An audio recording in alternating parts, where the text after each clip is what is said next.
What's up? What's up? It's the Authentic Empress. All right, so as you can see, there's definitely been some energies here, heavily focused on trying to make you the laughing stock, okay, in a community. Okay, there could have been several communities that was always trying to make you the odd one out. Okay, you guys could definitely be the odd one out. Okay, but this energy that's set apart. This is referring to how God recognizes being set apart. Okay, this is an energy that's fearfully and wonderfully made. This is an energy that is considered peculiar, rare. Okay, rare to come by. Okay, the laughing stock.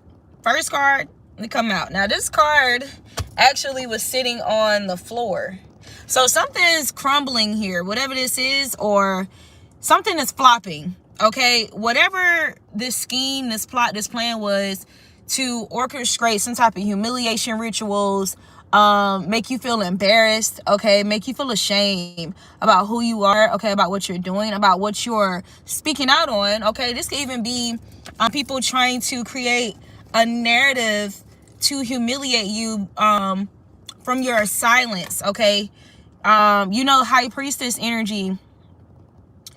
A lot of times when people define or describe high priestess energy, is normally an energy that knows a lot of secrets, that knows what's going on, but may not always speak on it or address it, right? So there's something here about how you apply silence and when you actually speak up. Okay, you could also be, I'm here, a truth bearer. So it's one thing to be a truth speaker, a truth seeker, but you're also like a gatekeeper of truth as well. You're not somebody that, finds out secrets or has information, okay, or abuses your ability to see deeper into things or see underneath the surface of things. Okay, this is something that requires a lot of responsibility. Okay, this is due to your own experiences and people trying to weaponize and abuse vulnerable or sensitive information about you or with you, okay, or against you. You don't weaponize and abuse it against others. Okay, this is why you're so trusted by the divine to get these downloads, okay, to be armed and equipped with these gifts, and why they also increase and enhance, because you do not abuse them, or you're not a bully. You don't bully people with these abilities. Okay, you could also have a very influential energy. Okay, I feel like with whatever inclination, gift, talent, abilities that any of us has, we're gonna all be tested about those gifts and abilities, right? And there's some people who fail the test, right? If you think about testing in general, you think about people being in school in general, right? Not everybody passed the test. And if some people, manage to pass the test with a passing grade, right? Some people score higher than others. Some people score lower than others, right? So you're a high achiever when it comes to earth school, spiritual school. Okay. The other day, I was thinking about how in my English 4 class, I was the only one, it was a senior course. I was the only one exempt from the final exam. Okay. I remember having peers and classmates that would get agitated or annoyed with me whenever we would be asked certain questions. My teacher used to do, I guess, what they call or consider like a bell work, like the opening, like pop quiz of the class type of thing.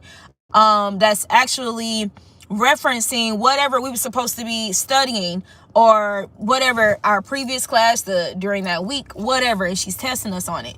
I would be the one that always raise my hand. I would always know the answer, type of thing. Well, I ain't gonna say always. For the most part, I would know the answer to the questions. And there was a time where I had to kind of dim my light because of the sighs and, people sucking their teeth and rolling their eyes and the side eye and stuff. And because generally we're people who are fair. Okay. We appreciate balance, harmony, and people being fair with us. So we give that energy, right, of fairness. There could be something about Libra energy that's significant as well. Some of you guys can have significant Libra placements. All right. So the justice energy, okay, for anybody to be armed with discernment, intuition and judgment. You know, there's a lot of resentment against the energy of judgment. But if you don't have good judgment, you know what I'm saying, that can affect your decision making. That can affect, you know, you being able to stand on something, or whether you fall for anything, right? So it's not a bad thing to judge. It's about the intentions behind how you execute that judgment. If God felt like judgment was only supposed to be with God and not, you know, ever executed or exercised from our vessels in our lives, there will be no such thing as judges in the Bible. You know, the thing that people confuse or try to blur the lines, okay, because you have some people who generally are confused. There's intentional confusion created around judgment itself, right? However, let's really look at our lives. Let's really look at our earthly, or how the world reflects when it comes to judges and judgment, right? Not everybody, there's a certain criteria, okay? There's a certain criteria you have to have and achieve. There's a certain credibility you have to earn and gain, okay? There's a certain educational level you have to obtain in order to become a supreme judge or a judge of a superior court, right? So not everybody, you know, is trusted with that energy, of course, because a lot of people abuse those positions. When they're in position to make a judgment, either they abuse that position, or they lack the edification, they lack the education, okay, they lack the expertise and experience to make proper, wise judgment. You know what I'm saying? A lot of people lack sound counsel. So there's a reason why God puts an emphasis on counsel, okay? Sound counsel versus unsound counsel, okay? If you pay attention to our world, you know, most people hold riches, like tangible riches, like diamonds, sapphires, gold, designer, labels, finances, like actual money, okay? People pride those things, okay, the riches of the world, so to speak, more than they do wisdom itself. Hence why in the Bible, God talks about wisdom being more valuable than rubies, diamonds, gold, okay? Far more valuable than that. Get the wisdom, okay? And with that wisdom, get understanding. Heavy emphasis on understanding, right? Because if you lack the understanding, if you lack the necessary understanding, that's going to automatically impact your ability to judge accurately or to judge with discernment. I feel like even with, you know, the divine wording it that way, get the wisdom, but with wisdom, get much understanding, right? So when you judge, or when you have, I'll say, get the knowledge, but with knowledge, you know, get a lot of wisdom, okay? Get a lot of understanding, okay? Get discernment with that judgment. You get what I'm saying? So again, going back to, not just everybody are judges. You know, there's a lot of court officials. You have the jury, okay? So it's not to say that you just completely rule out, you know, commoners or people who are, you know, on a lower level when it comes to that. You don't completely rule out, you know, their inputs. However, you do have to be discerning about their inputs.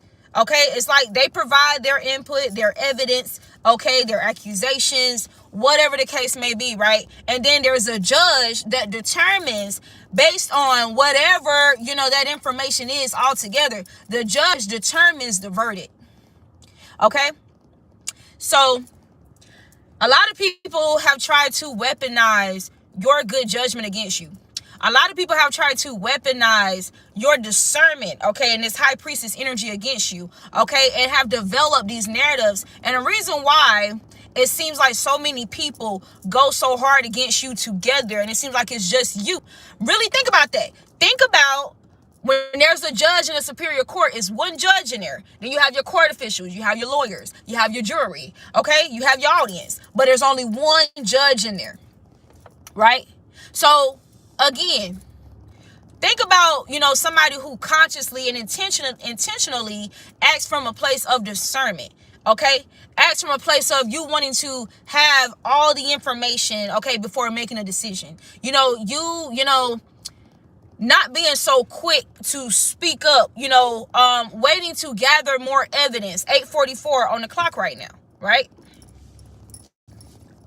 So again, if this is going to help anybody, put yourself in that perspective. Of course, those of you who are in alignment with the divine, okay, those of you whom, if you are faced, with a battle, if you're faced with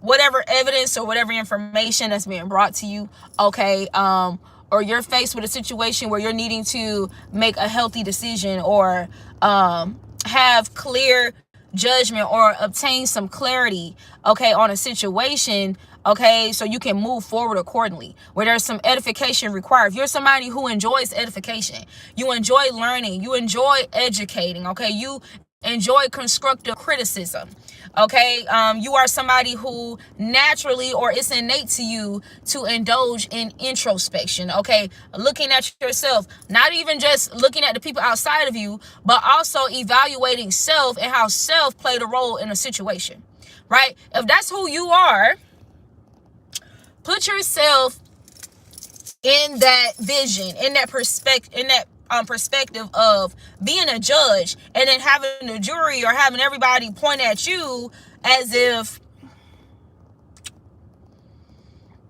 you're disqualified for that position. Now again, let's make sure we draw all these puzzle pieces together. Are there such thing as judges who are not of God that are in these courts? Absolutely. Why? Because God said there will be many false prophets. Something that, more and more people just needs to understand, or needs to be backed and supported on when it comes to this particular accurate, wise perception of what God means by that, is that when God says there will be many false prophets, he's not only referring to the pastors, the elders, the ministers, okay, the bishops in the churches, in the pulpits, in the temples. That's not what that reference only refers to. Okay? For example, think about the tarot community. Okay?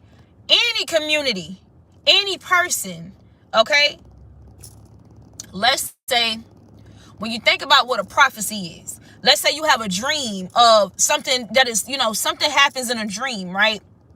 And let's say you are somebody who's had dreams that have come to pass before, right? That is a form of a prophecy, right? So again, let's say somebody who lies and says, oh, this person does this, and this is going to happen to this person. This is going to happen to this person. And it's all rooted from, envy, or intentional confusion, intentional deception, okay? Intentionally trying to create some type of shadow or illusion over a person, okay? From some type of dark intentions, okay? That is a form of a false prophecy, meaning anybody can be a false prophet, okay? Just because you're not in the actual courthouse of this world, okay, you're not, you didn't go to school and all of that, that doesn't mean that makes you a false prophet if you are a speaker of truth, right? If you are a seer, if you're somebody who's very tapped in and aligned with the Most High God, your temple is in a condition where the Spirit of God can dwell within you. Okay, you are somebody who meditates on God. You meditate on seeking the truth, on seeking clarity in a situation, right? So again, this laughingstock energy is returned to sender. It's an automatic thing. Something that these people don't want you to know is that these things that these people have been casting and doing to you has been backfiring. It hasn't been a thing of, they've been, just having the time of their lives and and it's going to backfire like months later, weeks later. No, whatever these people have sown have been backfiring in their lives, have been backfiring. The only thing about them trying to make you the laughingstock, like openly and publicly, some of these people have been working with individuals or are associated or connected with people or known of by others who have been privately laughing at these individuals. Some of these people who've worked against you, have had people that they're connected to that attack you, okay, and try to create negative attention around who you are. They've been laughing at this person that they've been giving false prophecy to, or persuading them to show up in a way that would be self-destructive, that would be self-sabotaging in their own lives. Okay, these are people who are secret enemies, or who were secret enemies to others, whom have been privately, secretively working against this person, okay? All right. So what I'm also getting, these are the cards to clarify this energy, right? The caption. You got the Magician, Red Pill. See, I know red pill energy, okay? If we're gonna, elaborate on red pill, y'all know they was humiliated, they was embarrassed, they was speaking straight nonsense, but they had a huge audience. They had a lot of supporters, okay? They had a lot of people regurgitating and carrying their message, okay? Bigging it up, inflating it, okay? But here's the thing about the quality of that audience. See, the quality of soul of that audience, and why it was able to spread like a wildfire, right? Think about it. It spread like a disease. What ended up happening with these people? See, those of us who really have eyes to see, okay? High Priestess. You got Canon Event. Canon Event, right? Those of us who really have eyes to see, okay? So High Priestess energy again, somebody who may not always reveal what they know, right? Doesn't mean that they don't know or they don't have the secrets, right? So you know how there was a lot of us who saw right through this red pill whole, shaboing boing, whatever they had going on. We saw right through them, we was laughing at them because they was being a mess, okay? They was talking reckless, okay? They was just a bunch of hurt people, okay? Trying to, blow up some dumbass ideas and rhetorics, right? And just because they gained, a lot of audience or subscribers or supporters, they just became more big-headed in deception, okay? They became more bold. They became more confident by the false support and false sense of empowerment. But what ended up happening to these followers of Red Pill? All this stuff started coming out about these guys getting these passports, traveling, to these other countries or whatever, and basically getting played. Some of them getting kidnapped, some of them being murdered, some of them, catching STDs and AIDS and all type of shit. Some of them being robbed, being set up, right? Becoming the more public laughing stock, okay? Opposed to this mask, this cloak, this covering that they were hiding underneath of this false sense of support, when they first started, getting big and shit. Now, here's the thing about the High Priestess and Canaan Event. You see all those eyes? Who's standing around this person, though? But you see all these people in the shadows watching this person that is illuminating with light. Okay, this person who literally is light. This person who is rare. This person who is peculiar when it comes to these people right here. There's an obvious difference. This person is of the light. These people are of the dark. But all eyes is on this person. You also see how in the side, there's a whole bunch of lockers, right? Around this High Priestess. This long, dark path. The priestess is illuminated, colorful, unique, peculiar, and you have all these eyes watching the High Priestess, right? So what does that say? Red pill. All these people with this toxic mentality, right? Banding together, but they got all eyes on the High Priestess. Okay? But they thought it was going to make you the laughing stock. It's also giving, when people get nervous, like that nervous laugh, that they try to use to mask like them being exposed or them feeling uncomfortable. There's something about how uncomfortable you make these people feel, okay? Now, here's my thing. The reason why these people have been trying to make you the laughing stock is because you're free. You're free from mediocrity. You're free from feeling like you have to blend in with the crowd. You have to follow the trends in order to be put on or to really enjoy life, okay? To be seen, to be recognized, okay? You're somebody who is in alignment with your unique divine purpose. Meanwhile, these are people who have chosen generic paths for the sense of for stability, for quick finances, for quick money, for quick clout and shit. I remember this little ad had came on when I was watching YouTube. Was that this morning or yesterday? And this guy was questioning, what's the quickest way to expand or, you know, grow or build when it comes to social media? And he was like following trends, doing, you know, these dances, blah, blah, blah, blah, right? And the guy who asked him the question was like, no. But we know, you know, in a way that's facts to an extent, right? So this is the energy. You have people like, for example, I got some people who call themselves coming after me who are in the military, right? Y'all know the Army specifically is the easiest branch to get into, right? Give me 1 second.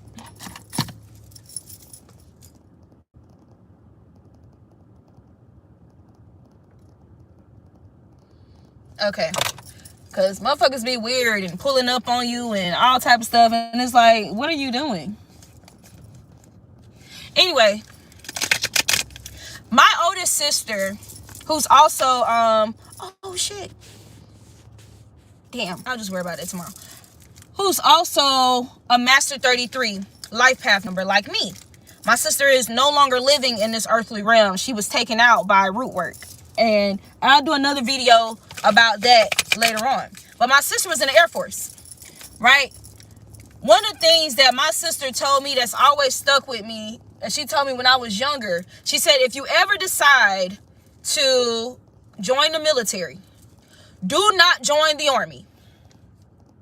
She said, I'm not just saying this because I'm in the Air Force. She said, if you ever decide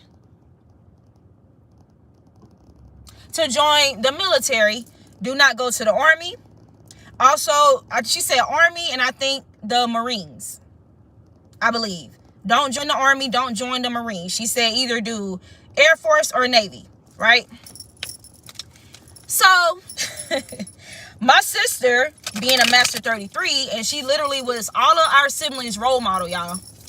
She was also that person that was giving me talks about social media when I was a little girl, young girl. Like, you don't need social media. You know, I don't want you to get caught up and hooked on that and blah, blah, blah. And just giving me the tea, like the real tea about social media and people who get hooked and addicted to it. You know, these social media personalities.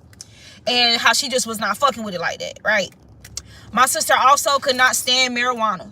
Like, she didn't like for any of my siblings or, you know, for us to get caught up on that path of smoking weed. Like, she, you know, she was dropping gems. And these are things that, even though I was a child, because my sister died when I was right before I graduated high school. So she's dropping gems, right? And these things have always stuck with me. And it's so crazy that when my sister, like, I remember being at her funeral and learning more about her, right? And how, now I want to say, like, when I look back, not at her funeral, a couple of years later, because I went to school for psychology. When I went to college, I went for psychology, right? My reason for going was that I wanted to understand why the people that abused me, what made them abuse me? Like, what encouraged or what led them to do that? I wanted to understand behavioral patterns, not only of abusers, you know, around me, but also my coping mechanisms. I wanted to understand, like, why, you know, why am I responding this way, yada, yada, yada. I ended up finding out that my sister also went to school for psychology. We had a lot of things in common, like a lot of shit in common. And I'm like, okay, so just all the puzzle pieces come together. The point is, it don't take much to join the Army.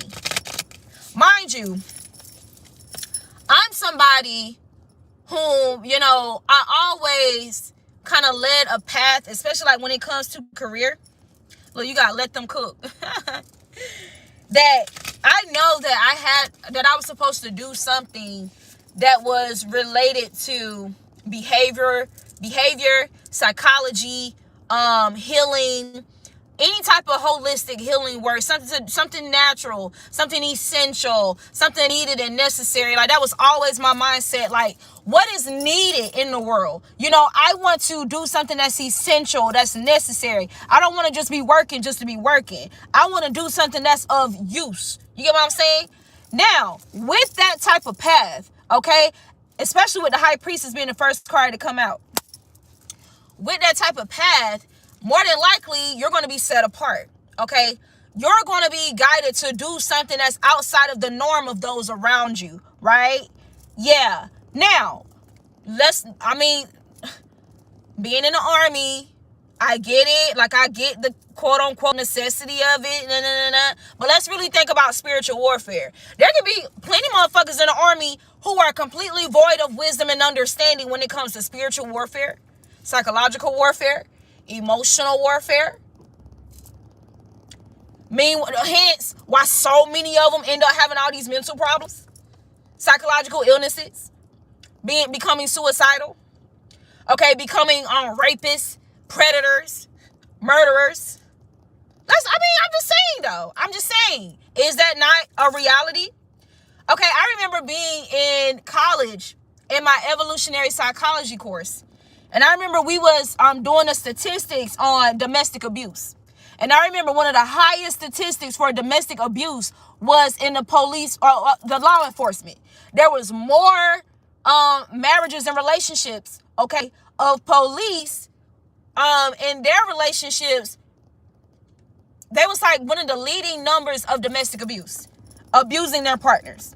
But they're the law enforcement, right? Shout out to Dr. Carrie Fitzgerald. I love my teacher, bro. I love my professor. And that's exactly why he was over the entire psychology department, because he was authentic as fuck. He was from Michigan. Real as hell. Like, he was so real, bro. Look, as I'm talking about it, the emperor.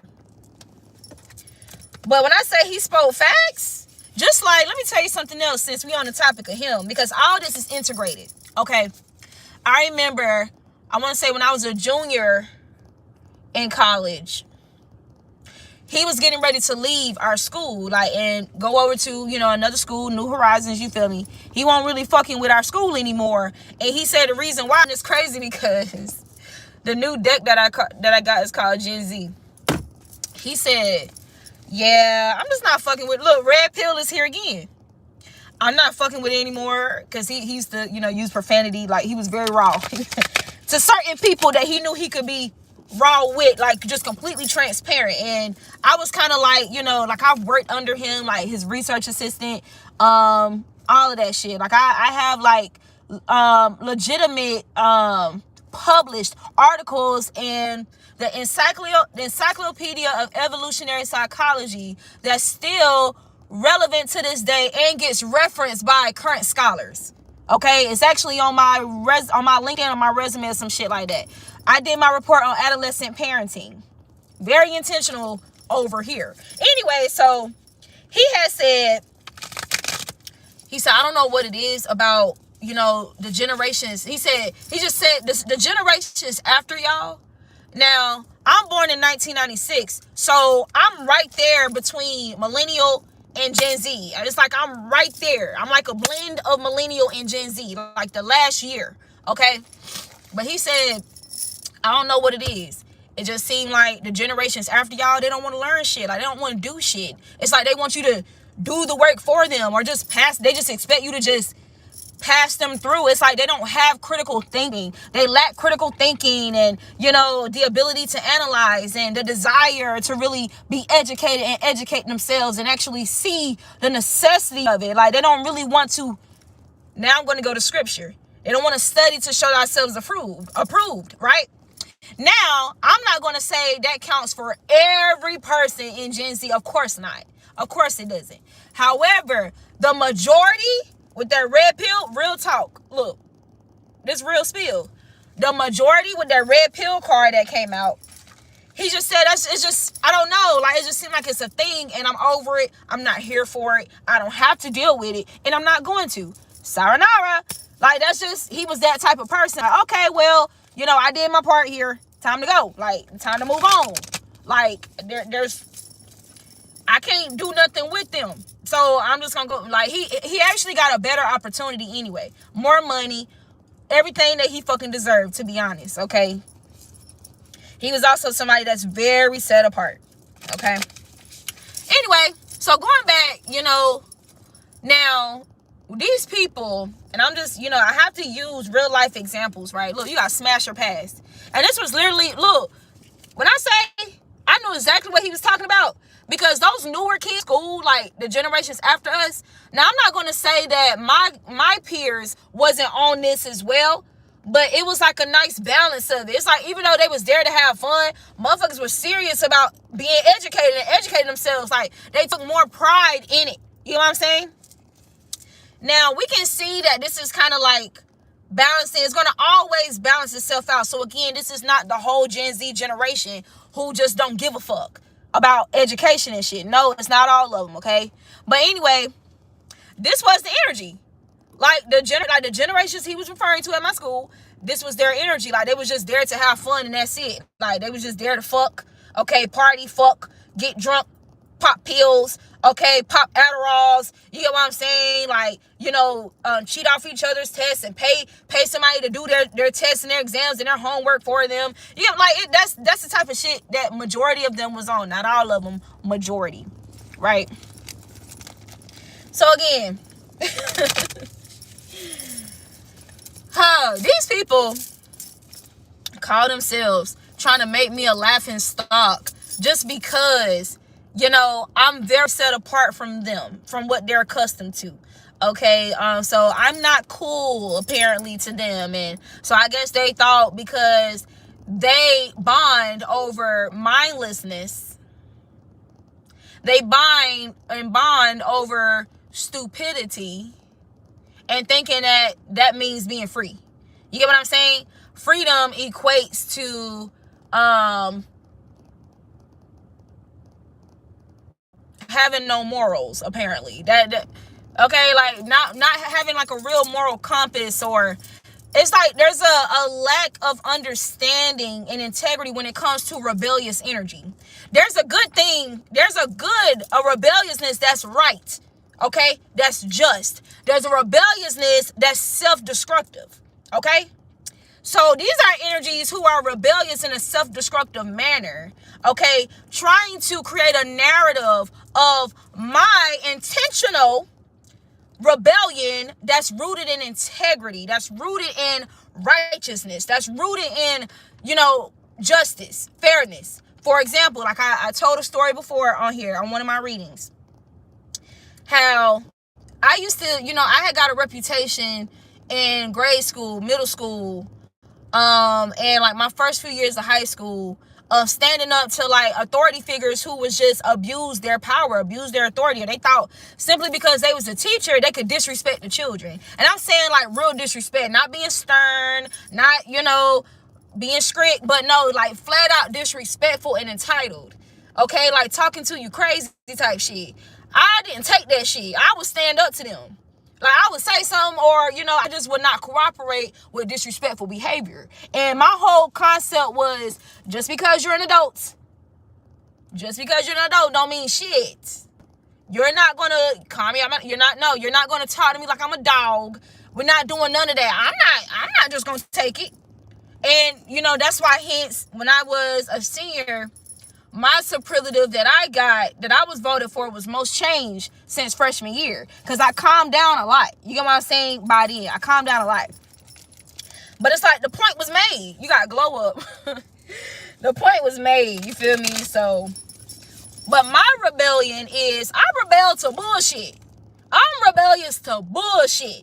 So, divine beings, divine collective, y'all are rebellious to outright bullshit. And you have these people, the bullshitters, the bullshit, orchestrators, who thought they, because they had a larger audience, or they view you as somebody, like with you being set apart in a divine being, you're going to kind of have this loner energy, this lone wolf energy.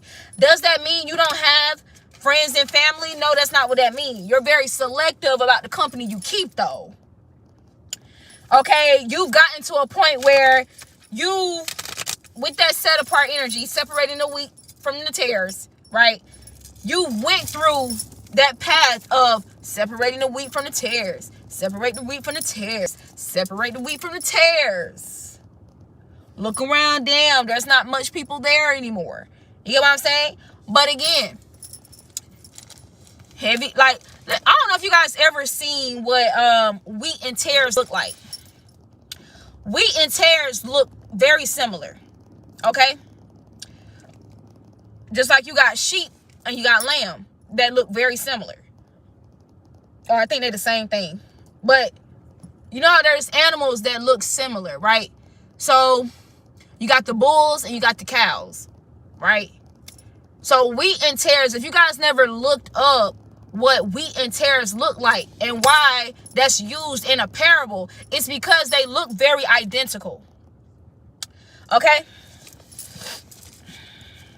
So these are people who are looking at my life like, okay, yeah, with entrepreneurship, okay, starting your own business, okay, walking a path less traveled and shit like that.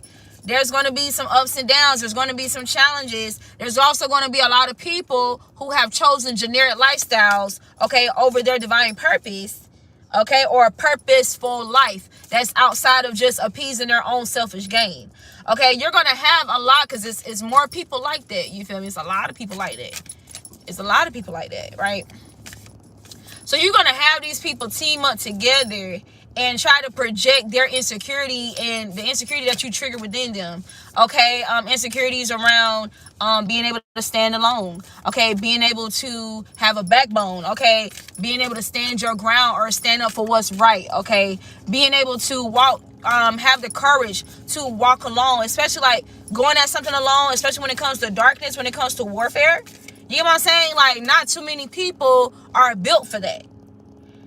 And they don't allow themselves to be built for that. There's more people, you got 911. There's more people in alignment with things that destroy them or that is destructive to them than they are in putting themselves in alignment or attuning themselves, okay, to be built or to be remolded, be refined, and be renewed into something that's more in accordance to their overall alignment in this lifetime. You get what I'm saying?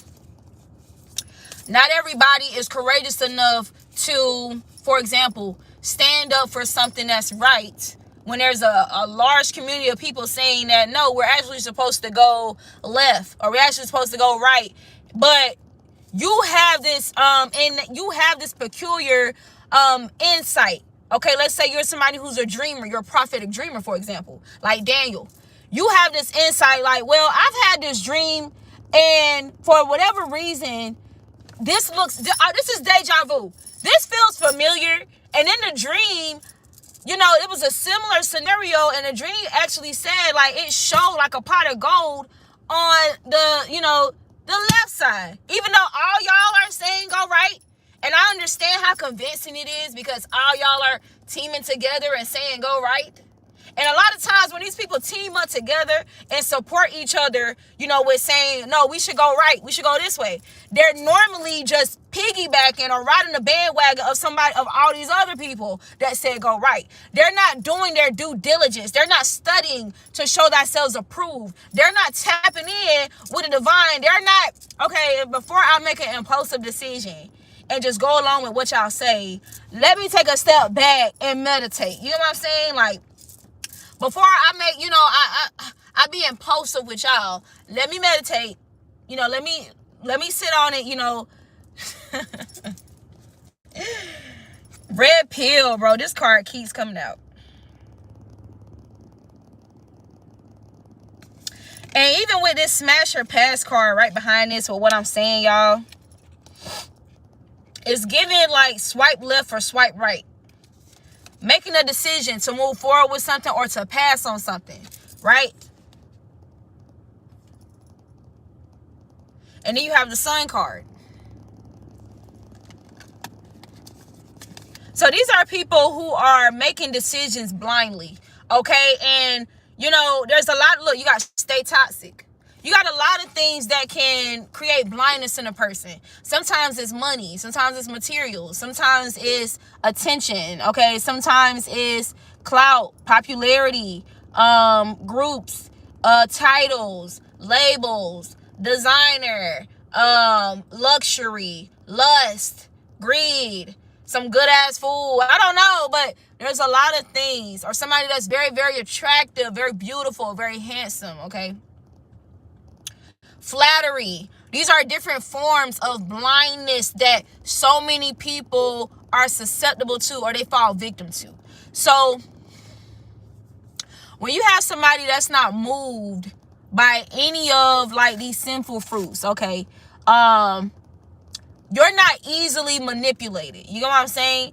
So now you're weird. You're a weirdo. You're strange. But you're peculiar. I mean, God already said you was peculiar. So why should you feel offended by somebody calling you weird? Because you're not easily manipulated by tangible things. You're not easily manipulated by all the things that seem to blind the masses, like lust or money, materials, clout, attention, okay, likes, subscribes, whatever. Like, you're not blinded by the things that most people are moved by.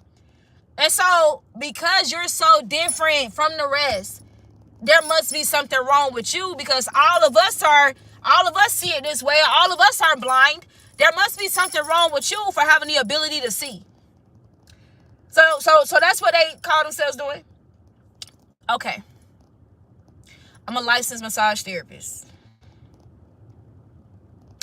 I have a degree in psychology, a minor in sociology. While I was pursuing that degree, and shortly after, I worked with children with behavioral and social problems and social challenges. I worked with autistic children. I worked with normal children. You know what I'm saying? Helping with not only educational enrichment, but also like proper social behavior and all that shit, right?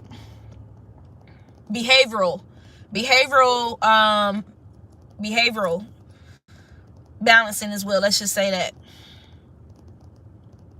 Self-actualization. I'm a certified holistic doula. I have aspirations to become a midwife. I'm somebody that's really into holistic living. You know what I'm saying? Herbalism and anything that comes from the land, anything that's ancient, healing and ancient, natural remedies and practices and, of the old, that's still effective or even more effective than, the westernized bullshit to this day. I'm just that type of soul, okay? In like just within this vessel. That's the type of person. That's my identity. I'm somebody, I embrace being natural. Like, that just feels more natural to me, to be my natural self. You know what I'm saying? I actually feel more confident with just how I look, no matter if I put on some extra weight or I'm super slim. You know what I'm saying? My hair short, my hair long, I got a pimple, whatever. Like, I naturally feel more beautiful. And I can say this because I've been put, look, main character energy. I've been put in situations, in scenarios where I've worn makeup, and I felt actually less attractive with the makeup on, even though there was a majority of people or a group of people who all wear makeup regularly saying, oh my God, you look so good. Oh my God, you're so beautiful. Da, da, da. I'm like, how is it that all y'all think this looks so good? But when I look in the mirror, you got full send. When I look in the mirror, I feel less attractive with this shit on. I can't wait to take this shit off my face. Now, I'll give y'all a good example. I used to have this best friend. She's a Virgo. And I was one of her bridesmaids. Now, this was one of her rules. Granted that it's her wedding, I conformed with it because it was her wedding, right? One of her rules were, you either choose between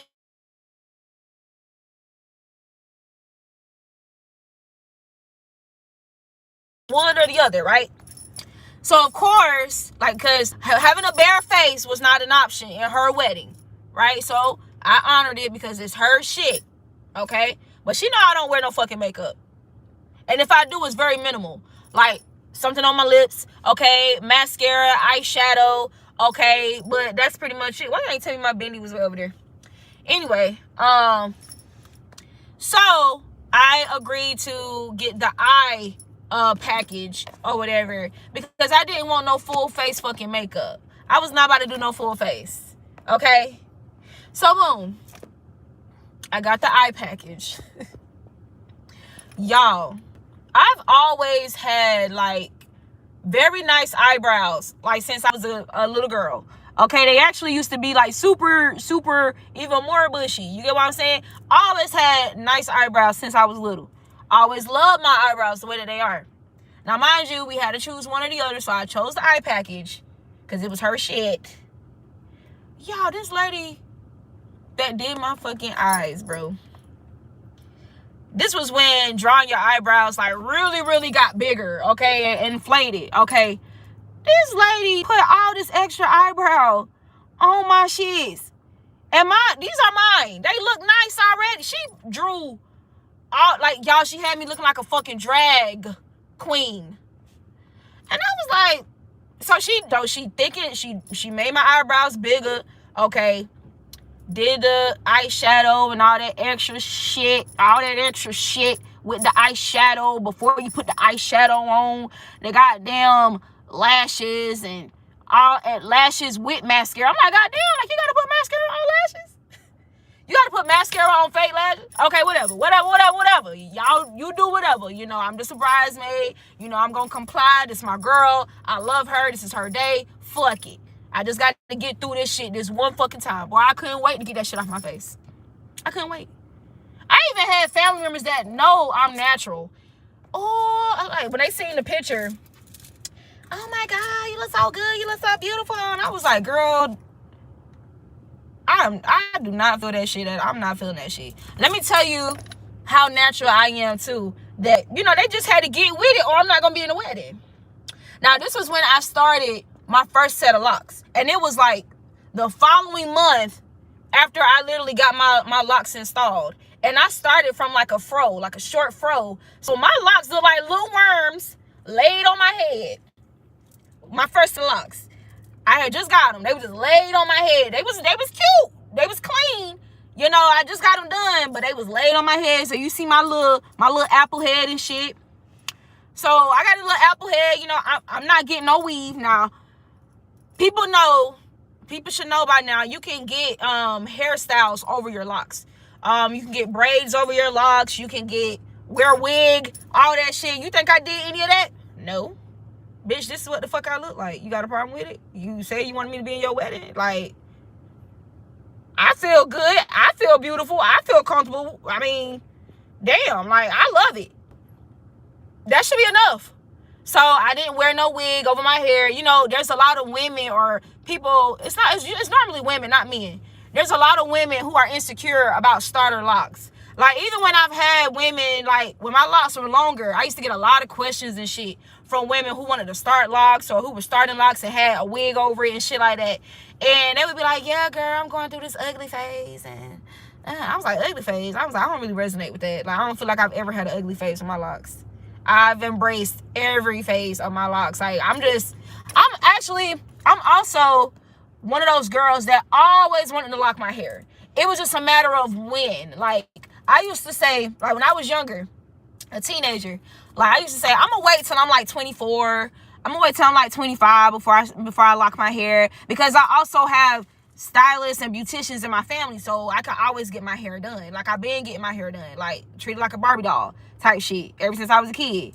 So my family members and people I used to be friends with, they know me for being very versatile, okay, very fashionable, switching it up a lot, always switching it up. You know what I'm saying? And I love my braids. I used to love my braids, my brandy braids. I loved them.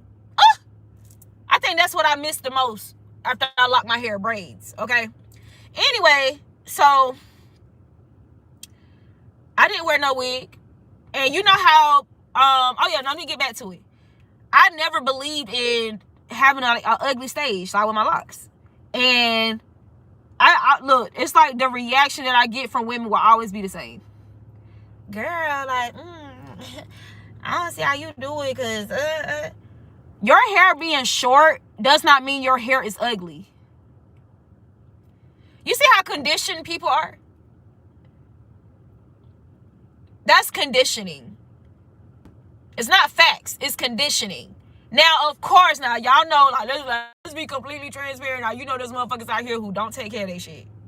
And their hair be short, but they don't take care of it. They feel like because it's short, it don't deserve any love and care. What the fuck? That's why you be out here looking like porcupines and looking wild as fuck. Because just because your hair's short does not mean you should not. Just because your hair is very ethnic, okay, your hair is very kinky, whatever. That does not mean that because it's short, you just treat it like the goddamn, that's crazy, because she used to say this all the time. Why you treat me like the red-haired stepchild? It should not, your hair should, just because your hair is short and kinky, 4C, whatever hair, does not mean you just don't take care of it. Like, I don't understand this logic behind these women who just be, y'all know what the fuck, I can't describe it, y'all know what I'm talking about. They just like, their hair just be looking wild and dry and fried and like they just got electrocuted and shit. Like, baby, when my hair, before I even locked my hair, and I cut all my hair off when I graduated high school, turned 18. I already made that decision. I'm cutting all my hair off. I don't want no perm, residual perm, or flat iron hair. I'm cutting all this shit off. Period. Now, when I first cut it off, I got braids because, yeah, my hair was like really short. I cut all this shit off. Like, hell no. So yeah, I got braids. You know, I was never against braids. You get what I'm saying? But, you know, when I was ready to just, you know, when I took those braids out, like, my hair was still significantly short. You get what I'm saying? And it's like, I have the type of hair that when I wet my hair, like, I can do wash and go type shit. Like, that's what kind of hair I have. Like, yeah, I got 4C hair, my hair kinky and shit, but that's the type of, like, my hair gets curly and all that too. So I can just wash my hair and go. And, like, my froze would be cute as fuck because they would be, like, little curly, kinky froze. Short, a little higher. I would do twist outs and all that shit. And I loved my hair. So even when I decided, because I locked my hair, of course, sooner than 24, 25 when I said I was going to do it, it's because I started meeting a lot of black women who had locks. And they, you know, would admire how my hair was, and I'll be admiring their hair. And I was like, yeah, I'm going to lock my hair when I'm 25. Da, da, da. Girl, baby, your hair is at the perfect length to go ahead and lock it now. Go ahead and lock it now. Trust me. You're going to be very satisfied with that decision. Go ahead and lock it. So I locked my hair sooner than I said I was going to lock it. And I was very satisfied with that decision. Very satisfied. I even encourage other family members and cousins. See, they don't want to admit this shit because they been hating this shit. I even encourage other, you know, secret hater cousins and shit to lock their hair. Anyway, not that I give a fuck, but it's the point that y'all call yourselves trying to be funny and move weird with me, but y'all been inspired by who the fuck I am, what I do, okay, how I wear my hair, how I wear my clothes, whatever. And then y'all want to team up with people, y'all little friends and shit, and embrace your hidden envy and jealousy with them of your own fucking family member. And I'm going to say it because these particular, it's a particular cousin specifically. I've always been protective over her ass. Always. She could always come to me and I would fight her fucking battles. Always. That was our dynamic. And she called herself bigging up on me, teaming up with some stranger ass hoes to try to come up against me. What? Like, we supposed to been like this before these random motherfuckers, but alright, whatever. Yeah, I said it. Anyway, moving along. So, going back to the wedding, I wore my hair how it was. Like, okay, I'll wear this little, since I can't wear my bare face, I gotta choose between a full face and an eye packet, or whatever the shit was called. I'll choose eyes, since that's the most minimal thing, minimal makeup. But, bitch, I'm wearing my hair. I'm not putting nothing over. I'm not putting on no wig. If you got a problem with my hair, with me wearing my little tiny little locks, I can't be in your fucking wedding. So, anyway, moving along. The point is, see, even that type of mentality and behavior is very rare. You get what I'm saying? Because again, most women, especially black women, are self-conscious about having short hair. They don't know what to do with it. They don't know how to take care or just love every cell of their being. So when they encounter somebody or a divine being, whether man or female, because of course, everybody has masculine and feminine energy, and this applies to all races and ethnic, whatever. It applies to everybody. In every group, you have people who don't fully love themselves, okay?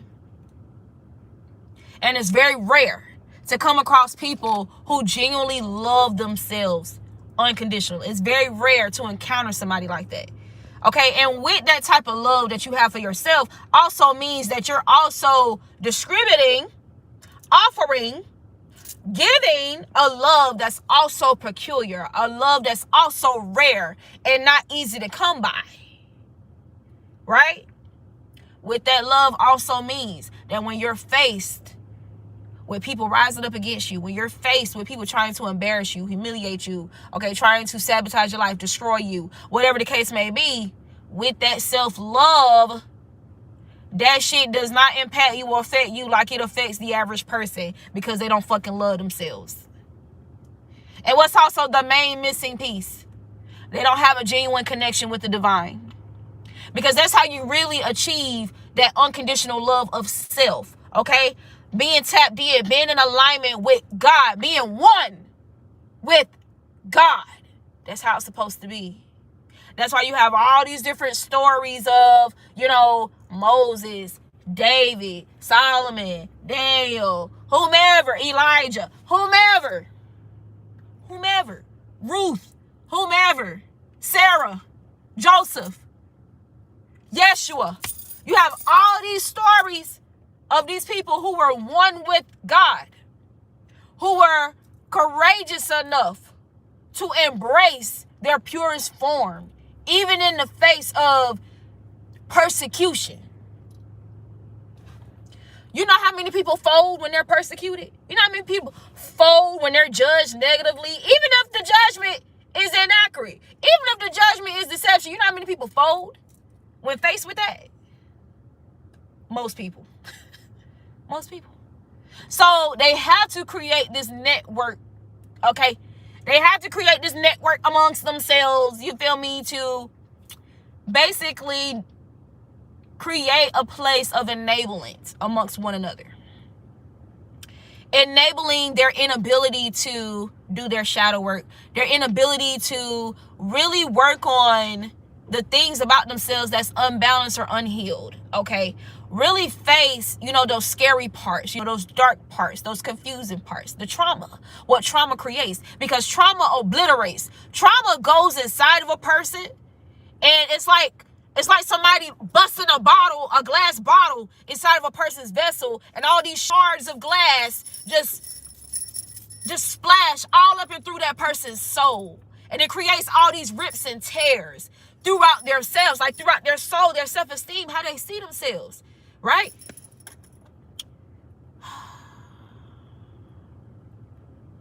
Man, God is so deep, bro. God is so deep, bro.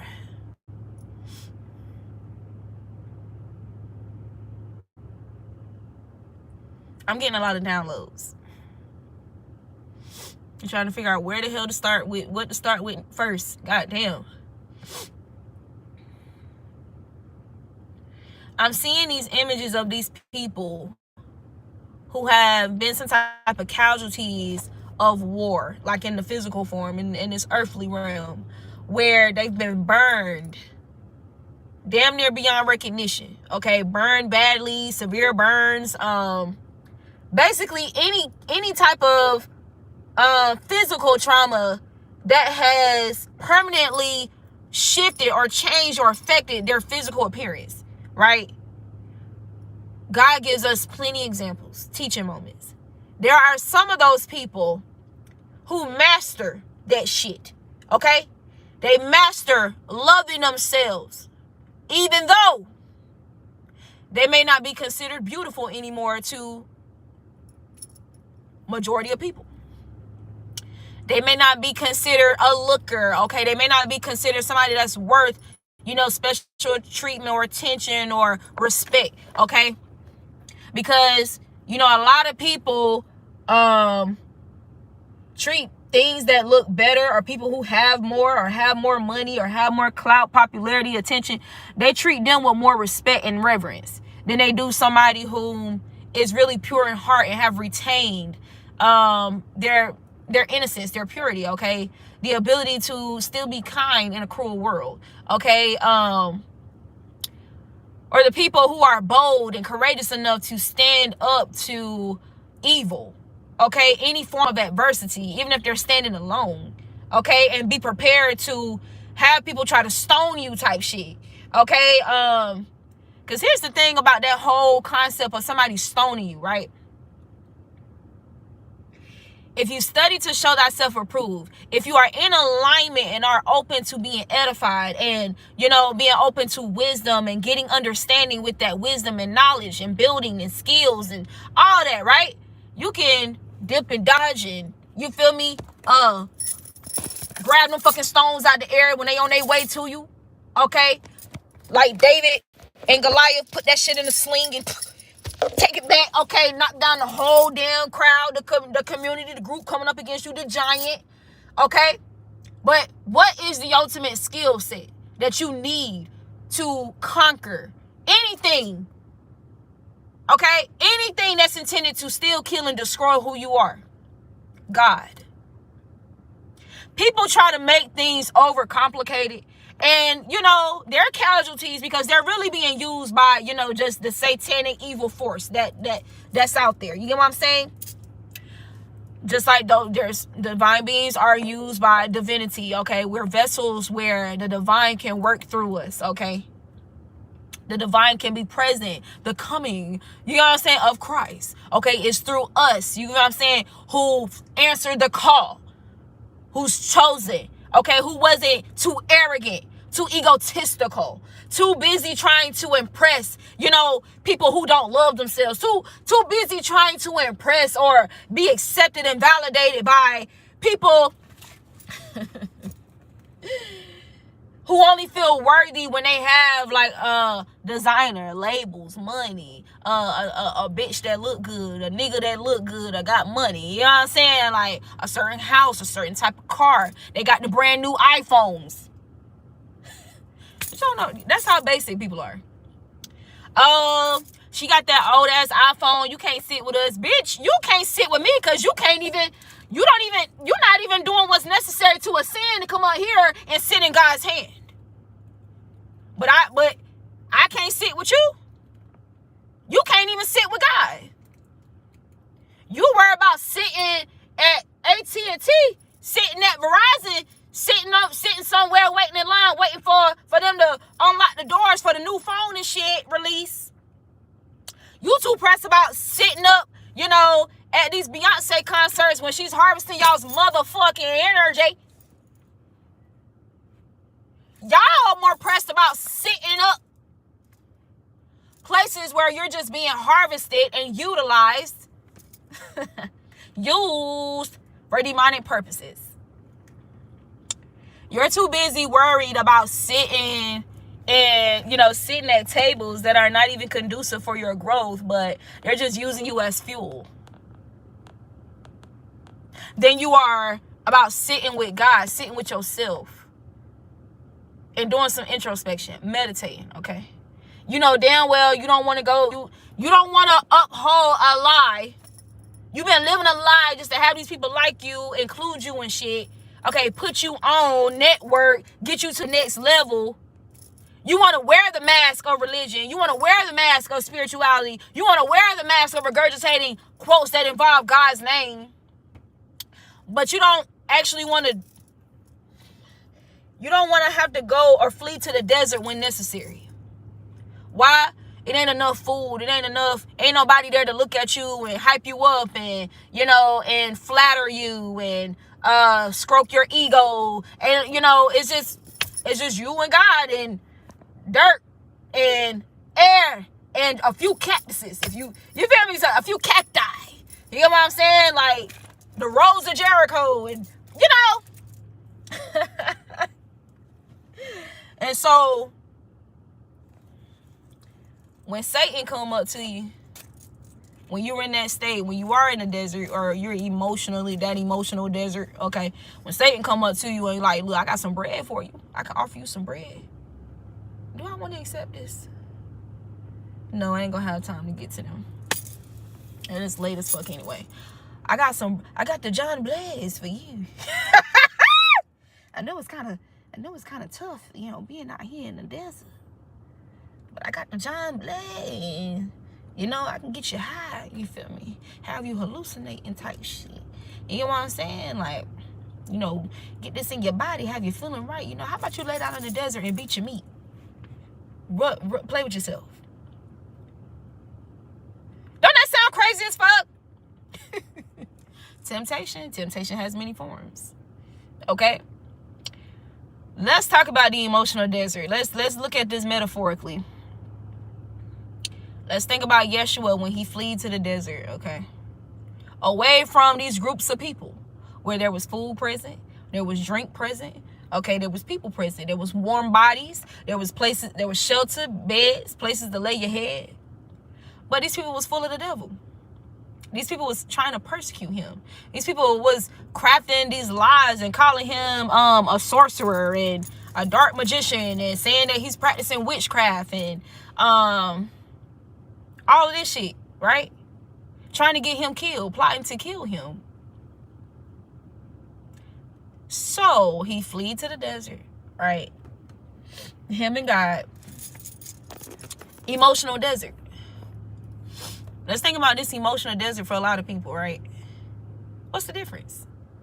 What's the difference between you staying around people who are detached from the divine, detached from source, disconnected from source? There's no good water coming from them. Okay, there's some polluted waters, you know, shit that can get you sick, that can poison your mind, poison your heart, poison your body, make you sick, make you ill. They can pass the disease to you. What's the difference between being around them and fleeing to the desert? What's the difference? At least you got a better chance in that motherfucking desert of not getting sick by association. I guarantee you, it may take a little more time to find that cactus or come across that cacti. But I guarantee you the water in that cactus is more pure than the water of these motherfuckers that he fled from. So boom, you got Satan, you know, come to him. Oh, I can give you all the kingdoms of the earth if you just bow down to me. You feel me? All you gotta do is bow down to me. That's all. Like, it don't take much. You just bow down to me. I give you all this shit. Everything, you know. I give you all this if you just bow down to me. That's all you gotta do. Just bow down to me and just denounce God and bow down to me. And I give you all this shit. I give you all the kingdoms of the world. I just heard those people who get really rich and they still commit suicide.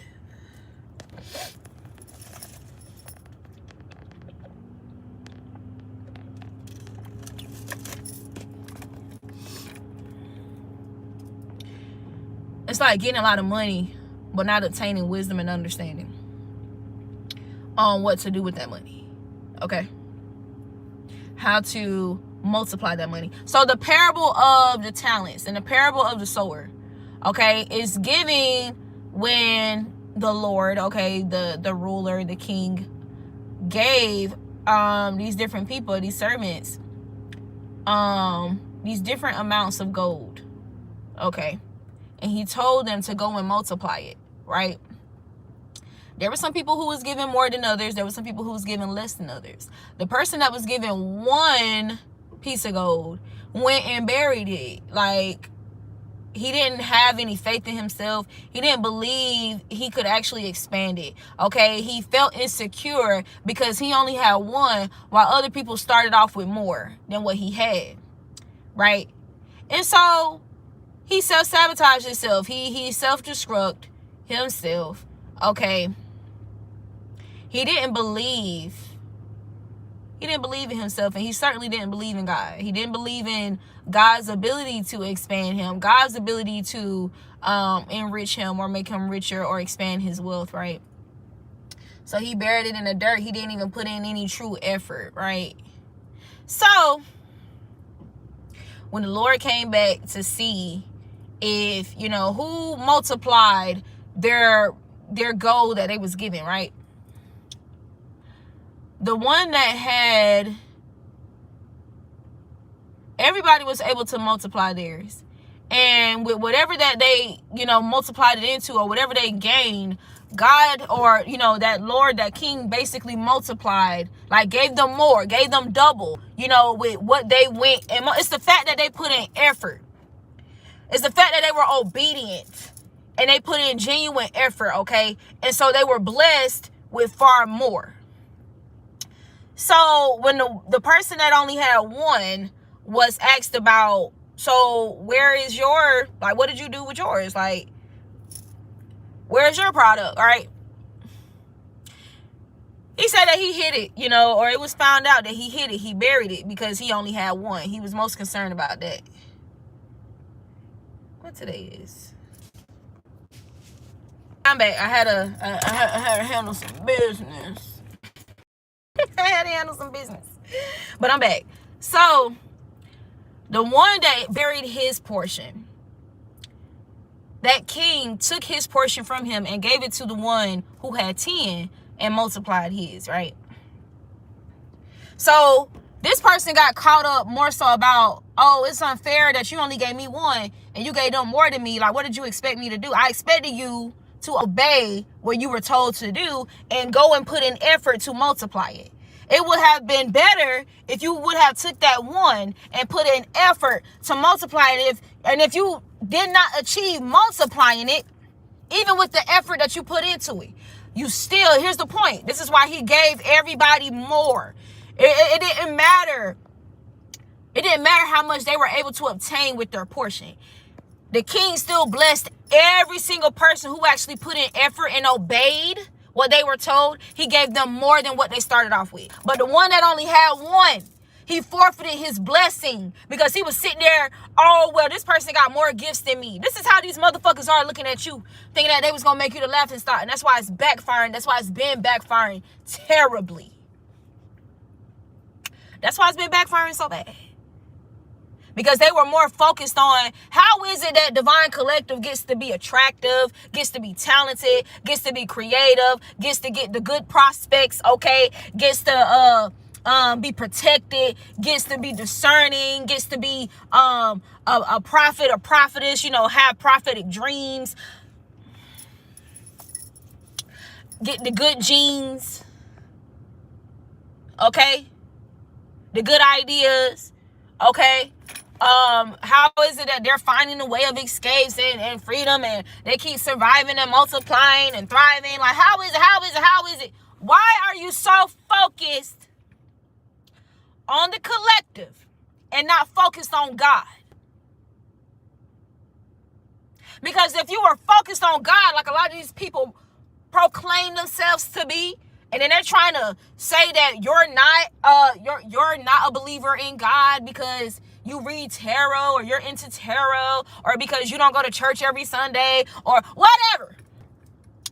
You're a heathen. You're the devil because of this, because of that. Because the reason why you don't want to recognize God's spirit dwelling within the Divine Collective is because you don't do your due diligence to focus on God himself. You don't want to recognize the Most High in general. You don't want to recognize genuine, pure love. You don't want to recognize the truth.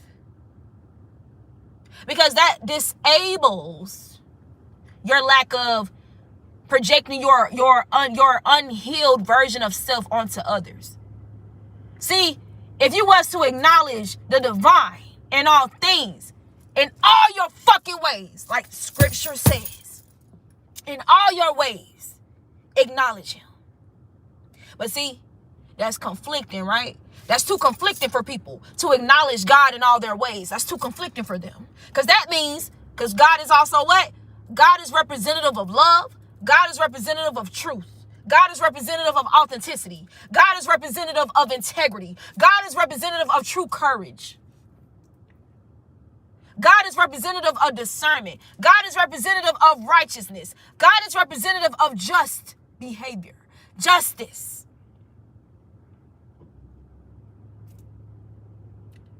So they don't want to acknowledge God. Blind leading the blind.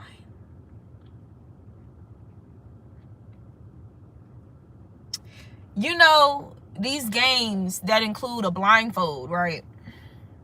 Or these blind games like the trust fall, for example. Think about somebody doing a trust fall with somebody who lacks integrity, or they think that it's funnier to see this person fall and bust their ass and possibly hurt themselves. They think it's funny to play around with somebody's trust, so they're gonna pretend like they're gonna catch them when they fall, and then they step back. Look, they already got the camera out recording. Hey, look, they done secretly plotted with the other person. Hey, watch this. All right, go ahead and fall. Motherfucker step back. The other one recording you. You fall and bust your ass, and they think that shit funny. People are calling people like this their friends. Ain't that crazy? They're close friends, their best friends, their best family members. And this is literally the dynamic. That's the dynamic with a lot of these relationships. But because collective, is estranged from toxic family members, because collective is selective about the company that they keep, because collective spends a lot of time in solitude or by themselves, something's wrong with divine collective. Something's wrong with you, divine collective. Because you fled from evil and went to the desert. Okay, something's wrong. Oh, you're a dark magician. You're a sorceress. You're a witch. You're this. You're a demon. You're a demonic. You're a blah, blah, blah, blah, blah. But you're one with God. And they're more pressed about being one with each other.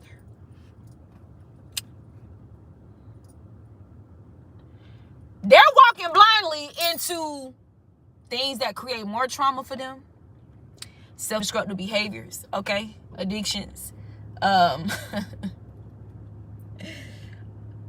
First-hand, second-hand abuse, third-hand abuse, okay?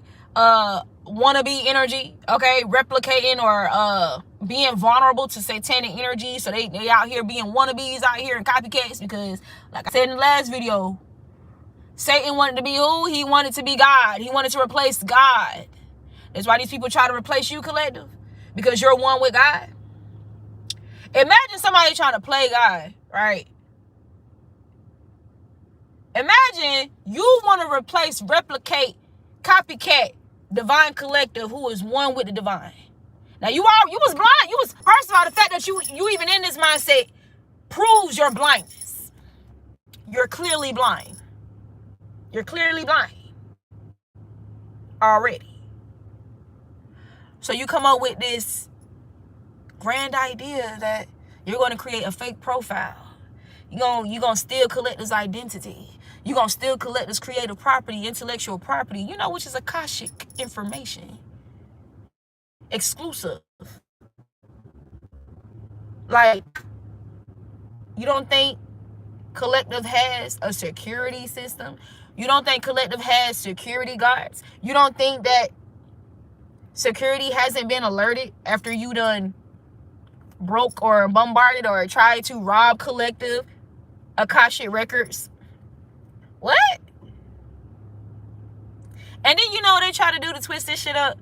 When the stuff backfire, they then have this bright idea of using the backfires of their demonic projections, their witchcraft, their sorcery, their voodoo, their obia, their santeria, their bruja, whatever.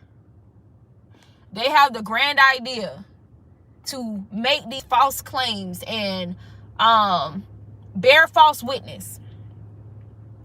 Oh, yeah, Collective threw magic on me. Collective did some witchcraft on me. Collective da da da da da. Collective up there talking about freezer spells and talking about I'm doing or we doing freezer spells and da da da da. But look at what's happening to me. Da da da da da. Collective is actually the one doing it to me. So they're trying to reconstruct their backfires, their karma, them being under judgment, them being edified by who? God.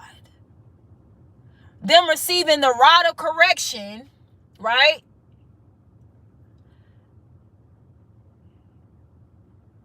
Okay, so allow yourself to be corrected. The fuck? You want to be collective so bad? That's the path of collective. We have to allow ourselves to be corrected by the divine. Since you want to be the collective so fucking bad, we have to receive and be open and susceptible to edification. So how about you receive yours through those backfires, through that karma, through you being under judgment, how about you receive yours? Since you want to be the collective, since you better than the collective, since collective copying you, since the divine collective copying you, you know, that's their little claim. Since divine collective copying you,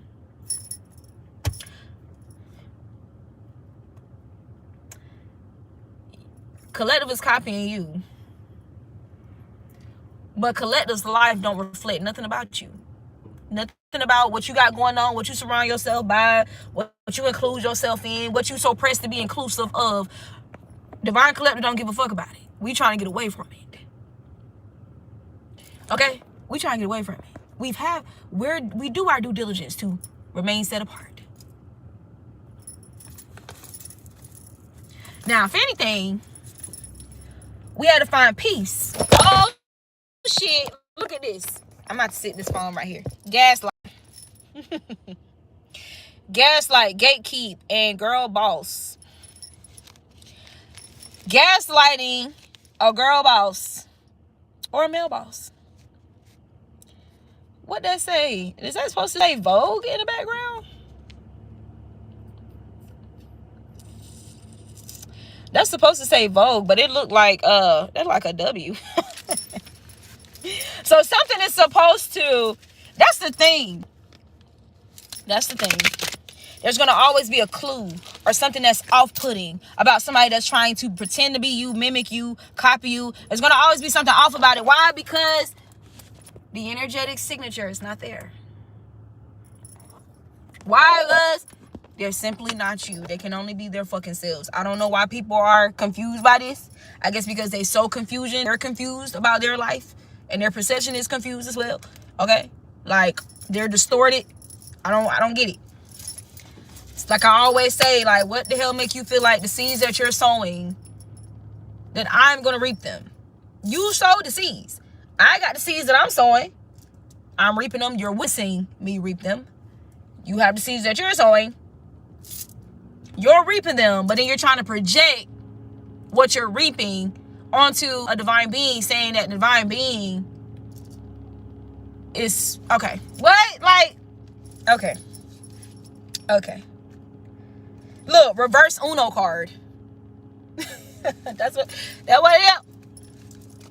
what it is. Return to sender. Like, what the fuck? It's giving doomsday. It's giving doomsday.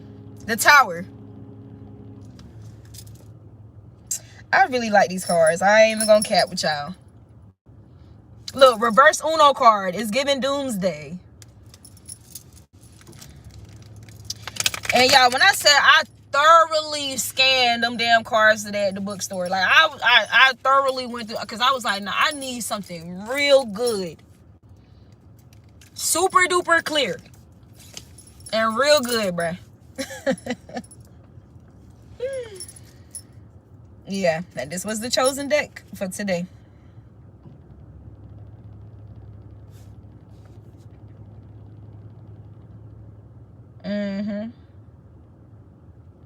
Wholesome content. Golden Retriever energy.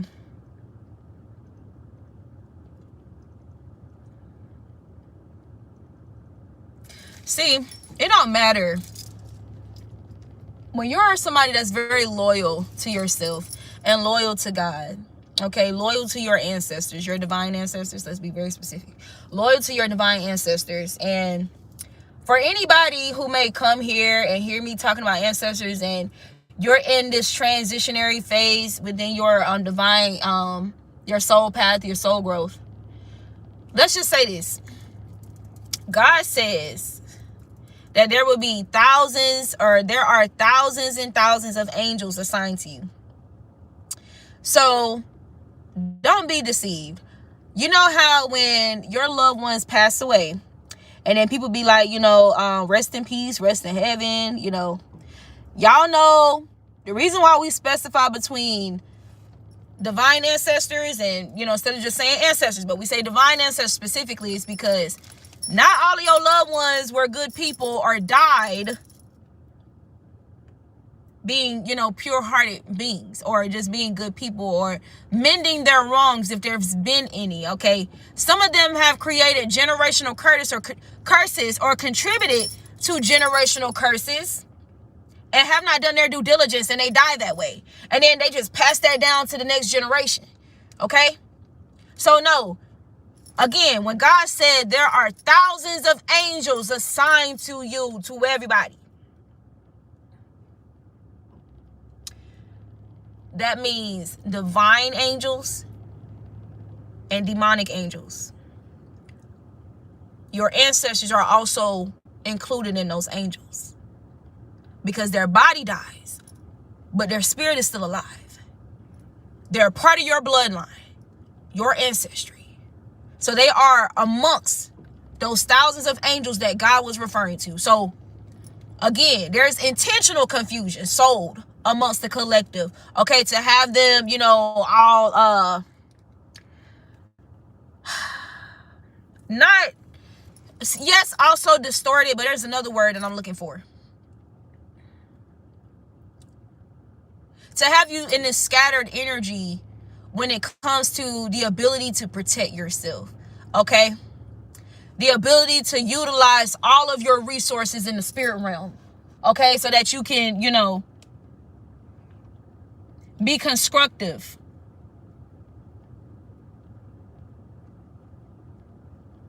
And conduct yourselves accordingly, all right? Look, I'm not lying to you. Spitting facts. Justice. Right?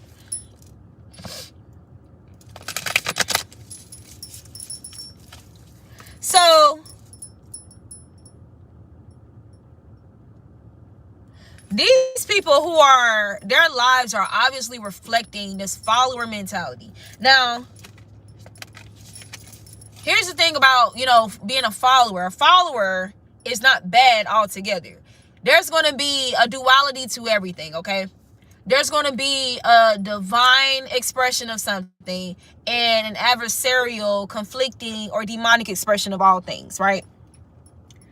So, for example, like followers of Christ, or followers of divinity, followers of evil, followers of whatever, followers of red pill. That was one of the first cards that came out. Followers of red pill, you know what I'm saying? And then followers of people who are literally speaking sense. People who have sense, okay? People who are reasonable, rational, okay? People who have understanding and wisdom, okay? Algorithm, like how is your algorithm these days, okay? People who encourage love and harmony and balance and having conversations, even the tough conversations, having patience, okay? Look, you got real talk. People who are, really having real talks. You know what I'm saying? Like talks that need to be had. People who are also addressing those taboo things, but, with the intent to heal, to resolve, to recover, okay? To create balance, to create harmony, to create understanding and clarity, okay? To create unity, okay? Vibe check and real talk, okay? So,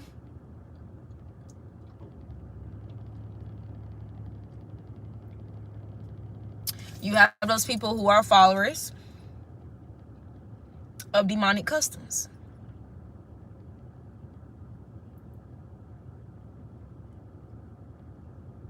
And you have people who are followers of harmony, wanting harmony in their lives. wanting or desiring ebb and flow, or followers of peace opposed to followers of chaos, right? Even with chaos and destruction, again, there's a duality to everything. There are some things that need to be destroyed. Faulty foundations need to be destroyed. They have to be, okay? Sometimes the best thing to do is to remove yourself from family if they're toxic. Sometimes the best thing to do is to depart from evil. A lot of people get caught up in the looks of things. They get caught up in the skins of things, opposed to the spiritual essence of whatever that is. Depart from evil, whether that's an environment, a person, a group, a parent, a child, a relative, an animal, okay? Like a custom, a behavior, a culture.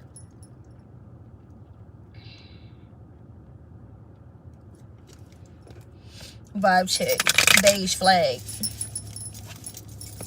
I think I'm going to read that card. See what that card means.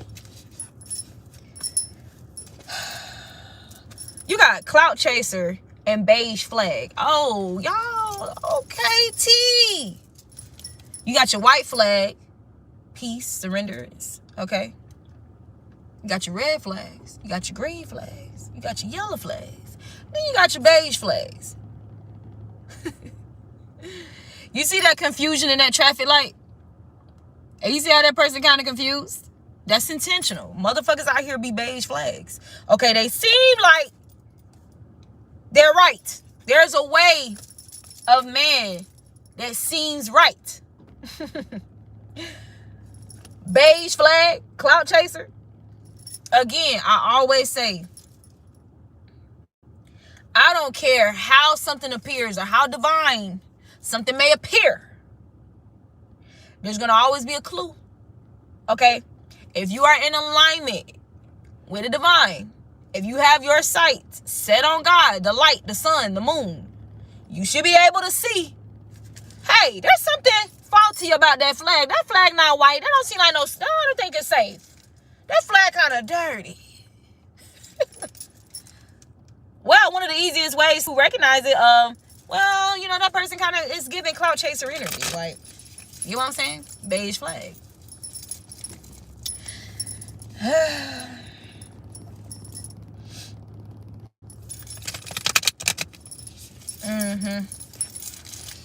So, yeah.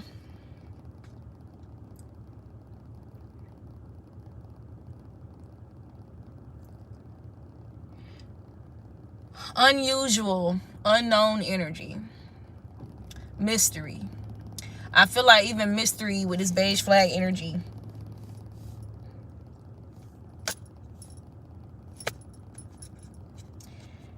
It's one thing. So the reason why satanic energy is to sow confusion and distortion is because that's the closest it can get to replicating the mysterious nature of the divine. So a lot of us reflect that mysteriousness, right? You're fearfully and wonderfully made. I really love referencing that scripture because a lot of people fear us, okay? Because of our mystery that comes with us, that we're armed with for our protection. Because you always have people trying to create these narratives of you, trying to figure you out to see how they can attack you or like really destroy you, right? So there's a level of mystery that is necessary. You get what I'm saying? So this is why God, you know, that's every bit of God's energy.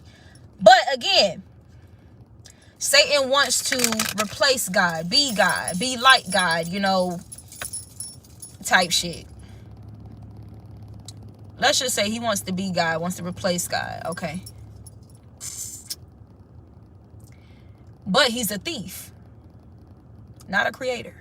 I love saying that because I know this evil energy, they can't stand me at all. They can't stand me.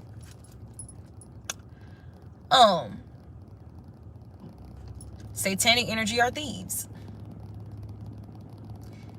They're not true creators. They're not true, you know, manifestors. That's why they have to do sorcery and witchcraft and abuse God's herbs. You feel me? To manipulate things. They have to utilize manipulation. You know what I'm saying? And abuse magic. Confuse it. You feel me? Call it alchemy and all of that. You feel me? They like to blend the two. Create as much distortion and confusion as possible. But see, that's their essence. You get what I'm saying? To wear costumes. That's their essence. But say it's satanic energy or thieves, okay? Clones. Unoriginal. Frauds. Scammers. Not creators. Okay? The divine, the Most High, is the ultimate creator. You have to be connected to the divine, okay? For your creativity, for your creation, your creative ability to breed things that are in alignment with life itself, you know, with the environment, with the earth, with the bloodlines, okay? Legacy, 1010 on the clock.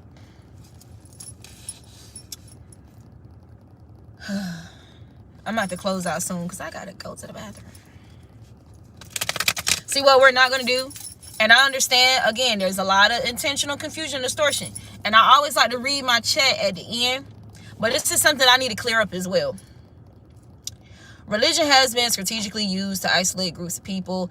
If we all decided to collaborate, we would be pleasantly surprised how rich in knowledge we truly are. Absolutely. Now, here's my take on religion. Religion itself is doing something repetitively with an intent of worship, okay, with an intent to achieve some kind of results, okay? That's why the word is interchangeably used also, like somebody who works out religiously, somebody who practices something religiously, you know, somebody who studies something religiously, okay? It's something that you do with occurrence. Like there's frequency in whatever that is that you're doing. It's ritual. It's a ritual. It's doing rituals, okay? Literally. Whether that's going to church with consistency, working out with consistency, reading with consistency. That in essence is what being religious means, okay? Don't jump on these bandwagons of, oh, religion itself is evil. No. Let's get back to duality. Not everybody who are Christians are misguided, misled, evil, demonic. That is not what that is. Not everybody that's Buddha, not everybody that's Muslim. No. There are divine chosen people in every religion. There are demonically possessed people in every religion. There are divinely filled and guided people in all expressions of spirituality. Oh, I'm spiritual. I'm not religion. Okay, what are you saying? We all have spirits within us. We all have a soul, or not everybody, but we all inhabit a spirit or within us, a spirit or spirits within us. So when somebody say, oh yeah, I'm not religious, I'm spiritual, do not be blinded by that. That don't mean that they're divine. Okay? That's simply that they're housing spirits within their vessel. That's simply what that means. Or they house a spirit within their vessel. That's all that means. Okay? Whether demonic or divine. Somebody can tell you that they're spiritual and they full of a legion of succubi, incubus. You know what I'm saying? The Jezebel energy, greed. They could be full of the spirits of sinful energy. That doesn't mean that they're more divine than a person who's religious. Let's be very clear. Let's go ahead and clear this up real quick too, since we're on the topic. God is not like man, okay? Man's understanding, God's understanding, like, okay, boom. God has there's many ways that people can refer to God as, right? So, referring to God as Jesus does not mean that Jesus itself is demonic. That name Jesus is demonic. That's not what that means. referring to the divine as Yahweh, Yeshua, Allah, because there's videos about Allah being representing Satan. Okay, so let's go ahead and debunk all this shit. Whether a person refers to the Most High as the Most High, Yeshua, Jah, Ra, Yahweh, Yehuda, Yeshua, Elohim, Jehovah, Jehovah Jireh, Jehovah Nishi, whatever, Allah. It's about that person's intentions. If that person has every intent, or they believe that they are referencing the Most High God, God of gods, Lord of lords, God above all, if that's in their heart who they're referring to, God knows who they're talking about. God knows who they're talking about. So all this getting wrapped up in this energy of, oh, you know, Jesus is actually a white man, and da da da da da da. Yes, we understand that image of that white version of Jesus is not what Yeshua, Jesus, Yahweh, or whatever you want to call him. We know that that's not what he actually looks like. We know that. We know what he actually looks like, okay? However, whatever name people use across all languages and cultures and stuff, to refer to the Most High, that is not what we should be fighting and bickering and, thinking that we're above or whatever, or that somebody don't know God for real, because they've been taught in their culture to refer to the divine as Jesus, Lord, Yahweh, Allah, whatever, Buddha, whatever. You know what I'm saying? That's besides the point. That's besides the point. If that person believes in their heart that they're referring to the Most High God, okay, the Most High God, divine source, just like people who call the Most High source, call the Most High the divine, okay, the all in all, okay, the divine mother, the divine father. As long as that person know, and God knows, that they're referring to the divine source, the Most High God, God does not care about that like humans seem to care about that so much. Now, do we know that there are some satanic groups out there who have, perverted the name, or may have created names to confuse the masses? You get what I'm saying? And these names may be referencing, certain demons and stuff like that. We understand that. We understand that, yes, that's literally the essence of evil. That's what it does. It distorts and confuses, okay? That's what it does. But nobody should be demonizing a person who is religious, or they whatever religion that they're in. They should not be judging that person based off the fucking rotten apples amongst the bunch, okay, in the bunch. Okay, you should not contribute a person who is demonic in any religion to the entire religion itself. That is not right. That is not wise. It's not even sensible. It's not logical. If you're going to sow discord, make sure you are sowing that discord, to things that need to be dismantled, like deception, okay? Things that need to be dismantled, like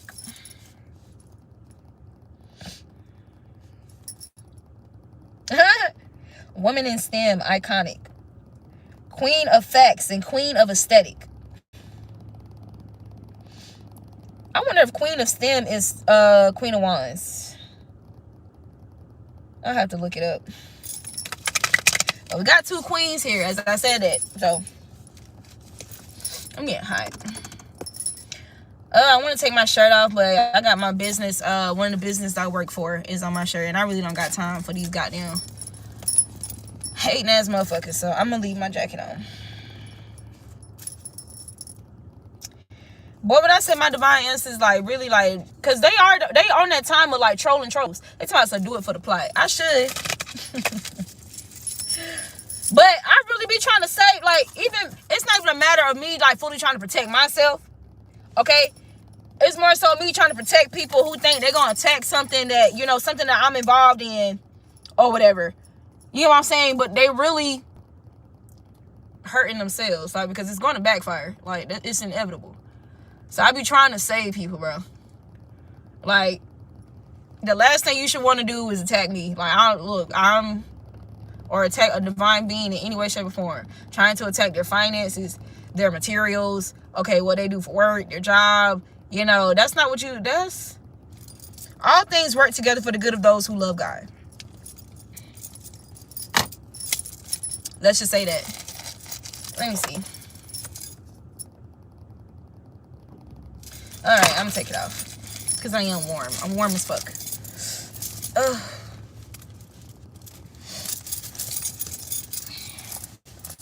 But yeah, it's kind of hard for these people to try to get others to laugh at you and you know, make you the laughing stock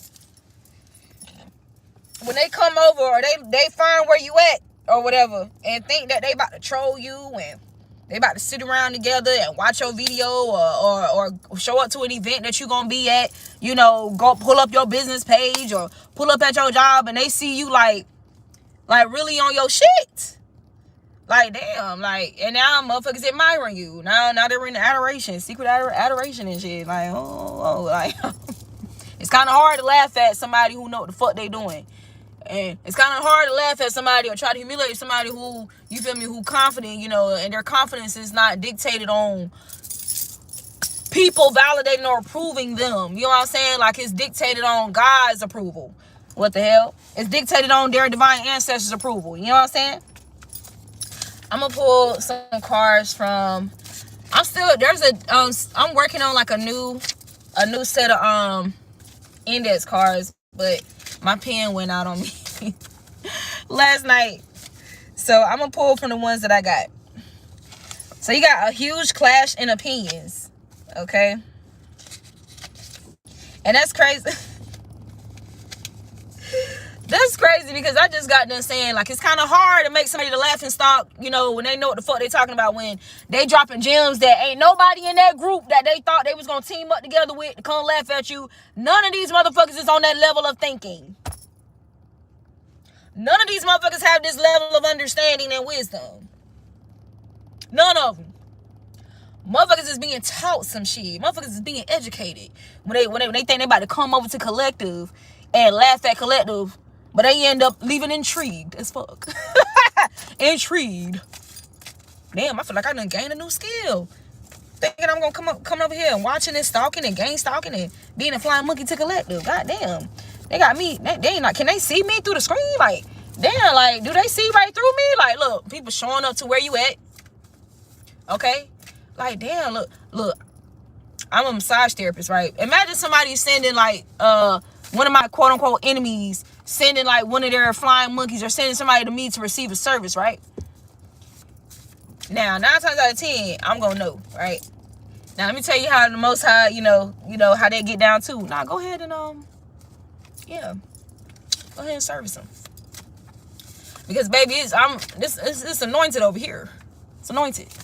Touch not my anointed, do my prophet no harm. I'm anointed. You know what I'm saying? No, I don't go around bragging and saying the shit, but I'm anointed for the sake of this video. So imagine somebody sending somebody to me, you know, that's working with them to, I guess, harm me in any way, shape, or form, even if it's just energetically, right? They receive a massage from me. And I don't do regular massages because I'm a healer. So I'm not just working on your muscles and no, my shit is real deep. Okay? So they get a massage from me. I know I've been changed. I know I've been changed. They done got them healing hands laid on them. Okay? And these could be people who go to church or they go to get in the prayer line, you know, get prayed on, get hands laid on them, prayed on them. They come to Divine Collector, come to somebody like me and receive a massage from me. Shit that's been hurting them for years. Shit that's been bothering them for years. Shit, you know, suppressed emotion that's been suppressed for years, for months, for whatever. All this is being released. All this is being purified. All this is being rid. You know, rid of them, okay? Or rid from them. Y'all said Collector was what? Y'all said this person was what? Y'all said Divine. Y'all said that person was You know what it's giving? It's that same. So, oh my God, I'm telling you, everything that you do that's actually profound, prolific, okay, divine, they try to craft or create a story to demonize it. It's the same old shit. Just like with Yeshua, the guy that was sick, how he healed him. The guy that was blind, healed him. Okay. Now, a lot of people get stuck on the literal details of things, okay? And they lack discernment of symbols and, you feel me, parables, God's language. So, let's say that his spit represents your emotional capacity. Like, your you being in a healed emotional state, you being emotionally stable. Let's look at his spit as just water. What, you know, and your emotions, right, is synonymous to water, the water element, okay? Cancer, Pisces, Scorpio energy. Emotions, right? So let's say his spit, with as pure as he was and being one with God, let's say this is your emotions, okay? Somebody coming to you and they're dealing with something that's creating some type of confusion or blindness, okay? Got them blind on their path, or blind about a decision that they should make, or blind about who's harming them, who's attacking them. Like, you know, like, I'm doing this, I'm doing that. I don't understand why this is not working for me. You know what I'm saying? They talk and commune with you. They vent with you. They receive some sound counsel from you. They receive genuine care, genuine love. Let's say the water that his spit is love. They receive genuine love from you, okay? That has the power, ability to remove blindness. Like, well, damn, I don't have to remain blind. Like, I don't have to remain around people who confuse me, who act like they love me, but they treat me like they hate me. 11133 was on the timer just now. I don't have to remain around that because it confuses me. This person, you know, like, whenever I come and be vulnerable with these people, they leave me feeling more confused about who I am and about this. When I came to this, you know, person with being vulnerable, when that blind man came to Yeshua with that blindness, with no doctors, nobody else could cure it, right? But Yeshua was able to cure it, right? That's y'all's energy. That's y'all's energy. That's y'all's energy. Oh, so what did they say? They said he was practicing witchcraft, dark magic. Okay, he was the prince of demons. Okay, that's what they said. That's what they said about Jesus, Yeshua. Because he removed blindness, he healed or cured somebody's blindness.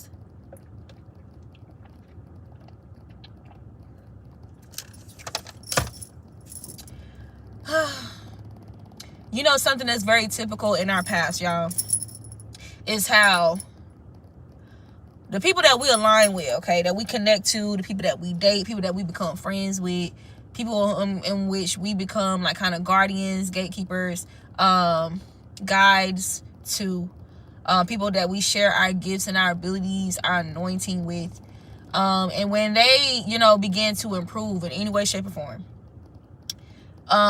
when they're changed in a positive way, okay, when they receive high frequency influence in their life, okay, when you're able to clean some type of dirt or blur or remove a cloak from that person, okay, remove a sword out of their back, okay, remove a sword out of their heart, the people that have put the swords there, the people that have dirtied that person or blurred that person's perception, they be so quick. First, they want to identify who cleaned this dirt off this person that we've been throwing on them. Who took some Windex and cleaned this person's eyes that we intentionally, you know, scuffed up and blurred up? Who pulled this sword out this person's heart or out this person's back? And they had the nerve to start sealing it up, and now this person is beginning the healing process. When the swords that we put in them, who was doing this for this person? Who was doing this? And then they find out about you, collective. So now they got to paint this dark image or this dark narrative about you, collective. They got to demonize you now because, no, this is problematic for the plans that we have set for this person. This is problematic for us because we've been benefiting from this person being blind. We've been benefiting from this person being on their deathbed. We've been benefiting from this person having an issue of blood. We've been benefiting from this person being isolated because of that issue of blood. We've been benefiting from this person having leprosy. We've been benefiting from it because that person was a scapegoat. You know what it's also giving? Those doctors that they're not really in the business of curing an illness, but they want to put you on some type of pharmaceuticals so they can get that extra bread. And then you come in contact with a Dr. Sadie that heal you from AIDS and herpes and shit, that cures you from some shit that they lied and told you was incurable. So now they got to demonize Dr. Sadie. Now they got to try to kidnap him, capture him, and kill him. Same shit that they did to Yeshua. Sidebar, his son has been kidnapped by ICE agents. I don't know if I'm just gonna pass it because you're supposed to be spreading awareness on that. Dr. Sabi's his son, who's also been continuing that torch, continuing to carry the torch, okay, has been kidnapped by ICE agents. Him and one of his good friends, and he has witnessed his friend be sexually assaulted. That's what's actively going on right now. So I'm just spreading awareness since I mentioned Dr. Sabi. Same old shit, y'all. They do the same old shit with people who are walking in their path, walking in their calling. Right?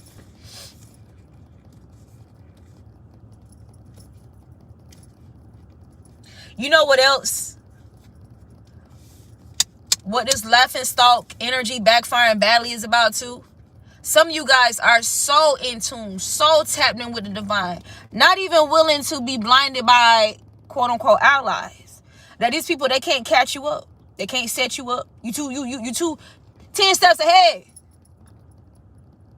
You too tapped the fuck in for somebody to lure you to an unexpected end.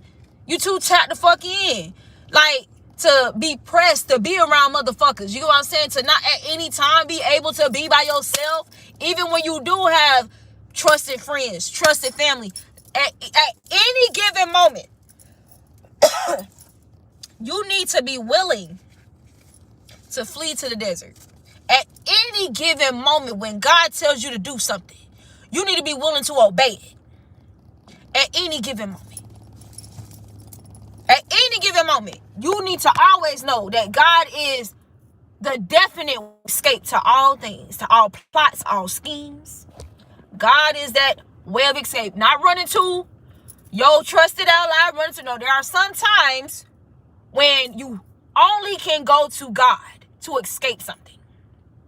Sometimes your trusted allies may be one of those avenues of escape, but in a lot of times when you're chosen, you have to always remember and never forget that the Most High is the ultimate way of escape. That's why sometimes when you are in predicaments or in situations where even those allies and friends, they can only help you but so much. Who can help you all the way? The Most High. Your divine angels, your divine ancestors, your divine spirit team can help you all the way. They have the ability to go to the motherfuckers wherever they at. If somebody is planning and plotting to pull up on you, even if they got your address. If somebody's planning and plotting to pull up on you to try to snatch you up, kill you, rob you, break into your house, and if you tap the fuck in with your spirit team, you know what your spirit team in the ethers and the spirit realm have the ability to do? You know what them angels can do? That your allies that's in their flesh suits can't do? Can pop up on that motherfucker at any given moment, wherever they at. 10:33. I'm not lying to you. I live this shit. I live it. I'm not lying. At any given moment. It don't matter where they at. It don't matter if they try to come to you in a dream state and attack you, astral project you. It don't matter if they send somebody else, they pay for it. They pay thousands and thousands and thousands of dollars to put a hit on your head, to put a hit on you. It don't matter what they do. You know what your spirit team has the power to do?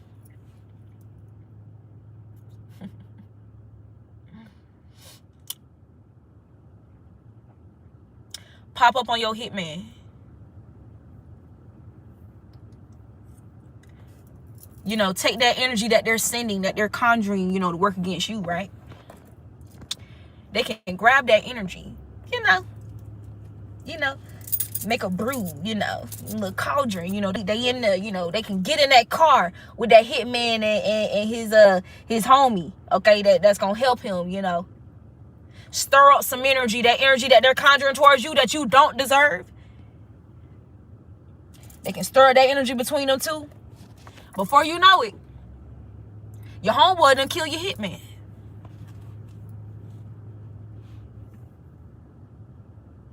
The homeboy and the hitman done killed each other. Look, they done got into a little argument over some little petty shit. They supposed to be on their way to do something to you. They done got into a look. Okay. The hitman, his little 1-2, his little okay, done called up his homeboy while his homeboy in the car with him to go on the mission. He over here, he recognized the voice, or he happened to see the contact on his homeboy phone, like, why my bitch calling you? Why my bitch calling your phone? Look, they supposed to be on their way to come do you in, collective. Your homeboy riding with the hitman to go on this mission and do you in. Homeboy get a phone call, and you know, he not paying attention. Look, this supposed to be secret. Look, and I'm spitting fucking facts. This how this shit be playing out. So him and, you know, the girl, the hitman girl, the homeboy fucking with the hitman girl. The homeboy and the girl are supposed to have a certain agreement, right? But because they're going on a mission, they got to keep that shit secret, okay? The homeboy and the hitman. So she don't know that the homeboy is with the hitman. She don't know. She don't know what the fuck they got going on, okay? So she hit up the homeboy because the hitman just left the house. Oh, babe, you know, he not here. Like, you know, like, you should come through, da-da-da. Right? So the hitman girl calling the homeboy phone. And the hitman driving and shit. He just, look, no, even better. Homeboy phone, Bluetooth to the damn car.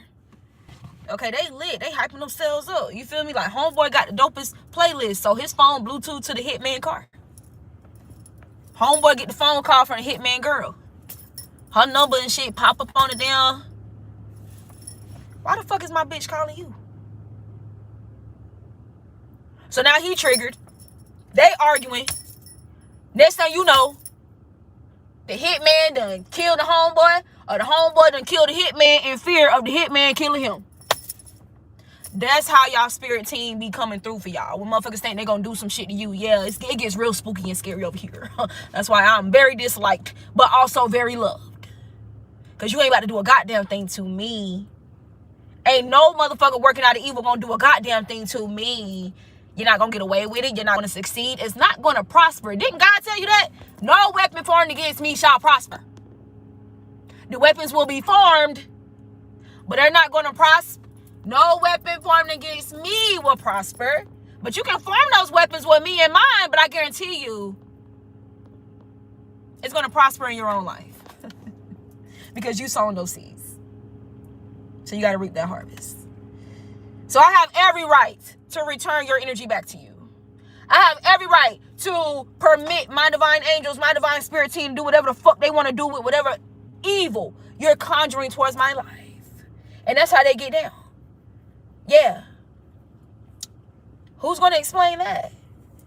Who's going to explain it? Like, damn, like, okay, so the motive of the murder was, you can't say that it was that person's spirit team. The motive of the murder was, so apparently this man and his friend, they're supposed to be friends. They were on their way to do something. Apparently, one friend's girl called the other guy's friend, and it showed up on his car because his phone was Bluetooth to the car, and they got into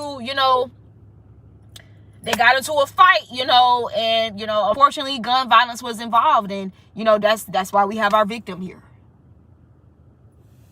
And you think any of them gonna confess, or the surviving one is gonna confess to what they was on their way to do? No, because that's supposed to be hush hush.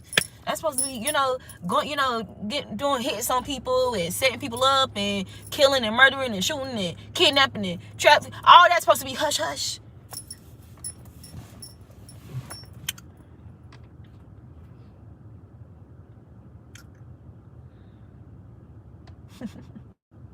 So imagine these wannabes thinking that they're laughing at you. Now, it's definite that they're going to cry later for sure.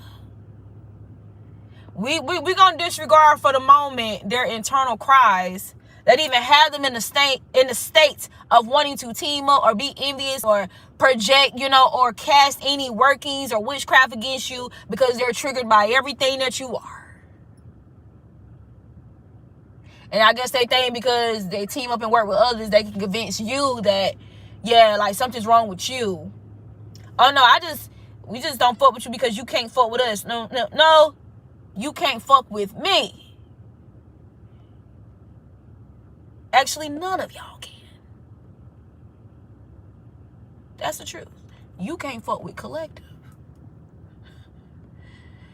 And don't it suck? Like, y'all be doing all this shit behind the scenes and in secret. Most of y'all, the bulk of them, do this shit behind the scenes and in secret. And even when they try to be bold and courageous and brave enough to, like the other night, those trolls that, was talking shit in my chat. And, once they realized there was other people in their chat, that was willing to troll and talk shit too, they felt more confident because there was other people doing it with them. Let's also keep in mind, y'all are behind a fucking screen.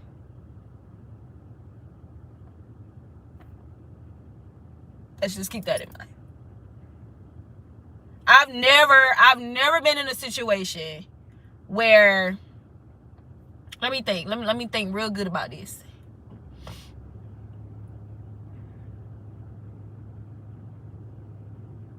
Yeah, I think I can confidently and honestly say that anytime I've been in some type of conflict or discord with somebody, they've had a person or a group with them for them to even, like, quote unquote confront me, whether behind a screen or in person. They've never really done it by themselves. Now, when I was a little girl, I want to say that's probably the only story I can really think of. When I was a little girl going to daycare, there was this older girl who was like a middle schooler or high school, but she had like a grown woman body. I'm saying like full-blown titties, hips, ass, tall. She had to be like 5'6". I'm fucking 4. I had to be like 4. Damn. I was short as fuck. I'm 5'1" right now. I was really short when I was a kid. I was really like small. And at this time I was very quiet. I was like a very bashful, like shy little girl. I stayed to myself. I had like my little friends or whatever, but I was very like introverted, very, very introverted. And just a really cute little girl. And I acted like I acted like a child, I acted like a kid, a little girl. The fuck? And she was just a known bully at the daycare. Like, she clearly was going through some things at home, and she would just pick certain kids to like bully and shit. And she had slammed my head into excuse me. It was like, back in South Carolina, we call it cubby holes. That's built into a wall, and then like the kids will put their stuff like in the cubbies and stuff like that. But she slammed my head, like she just slammed my head into like one of the cubby hole things. And I cried. The shit hurt. She was bigger than me, like 3 times my fucking size type shit. You feel me? I want to say that is the only time. Yeah, that is the only time somebody did some shit to me and I didn't stand up for myself. There was even times like shit happened before then where I stood up for myself. But it was like more so my size than my age. Okay? But I think that was the only time.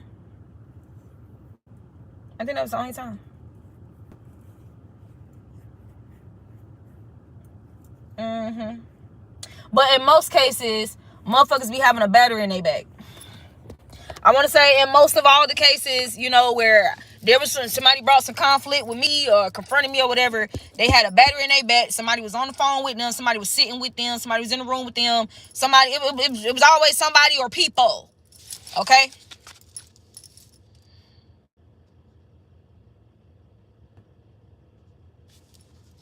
You got healing from the things that you don't talk about. Time does not reveal friends. Pressure does. What did I say? This was a quote from Dr. Mandel. Okay.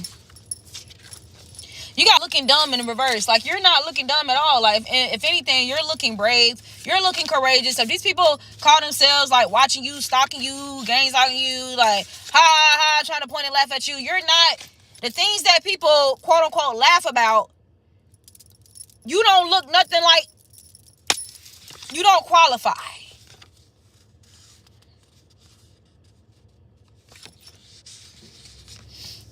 It says, the mouth of the righteous. This is, thank you, Solomon.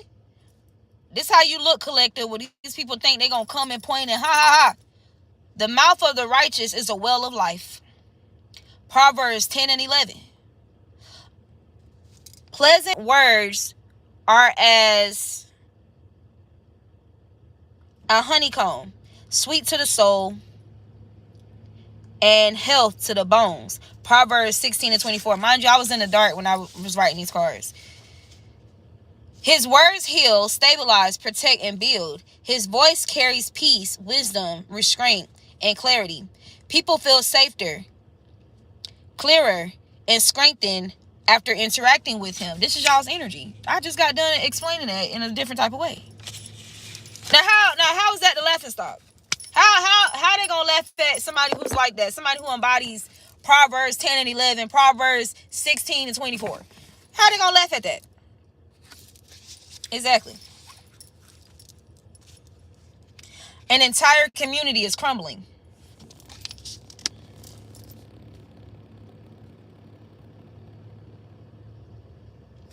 You got letting go of people, places, and things that have caused immense harm is vital for recovery and rejuvenation. The mindset elevator.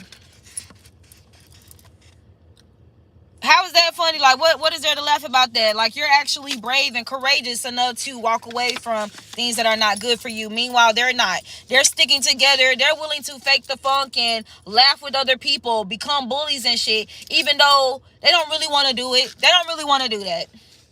They don't feel confident. They don't feel good about themselves doing the shit. They just want to fit in. They have to accept the fact that they rather fit in with some toxic motherfuckers. You get what I'm saying? So they're the laughing stock. Yeah, and I just heard a lot of these people, they being laughed at by their own divine ancestors, you know. Because think about it. Think about how we have jealous family members, right? Jealous and envious family members.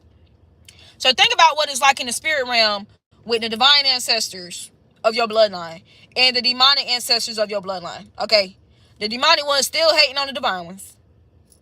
The divine ones still laughing their way to ascension and at peace because they live their lives accordingly to the divine. And all of the tactics that the demonic ancestors tried to do when they all was in this realm was all it did was put them in a bad situation or a bad spot. So these people who are in their flesh working against you, their own divine ancestors, yes, disappointed also, but laughing at them because they're carrying on the legacy of the generational curses. They're carrying on the legacy of the demonic ancestors that those divine ancestors had to cut off and stop fucking with and separate themselves from. It says, was shocked by how much you actually know. Didn't expect you to have so much evidence or know the truth.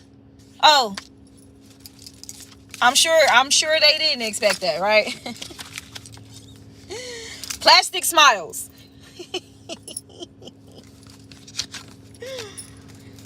All right. Somebody threw a tantrum and destroyed the property. This is what's going on with these people behind the scenes now. Yeah.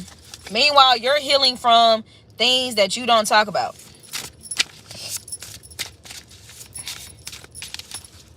They throwing tantrums and destroying property from the things that they don't talk about and the things that they suppress while you're healing. Okay.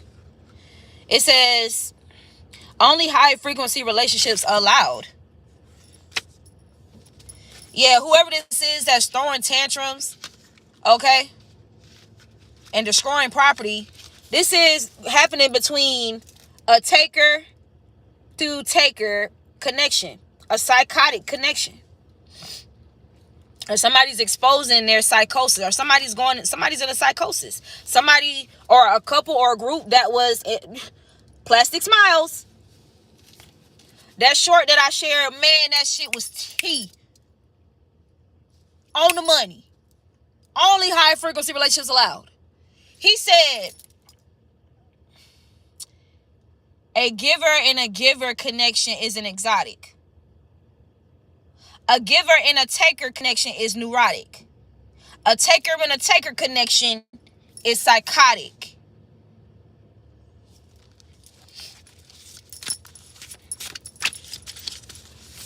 Yeah, so somebody could be the laughing stock because they're destroying property, throwing tantrums.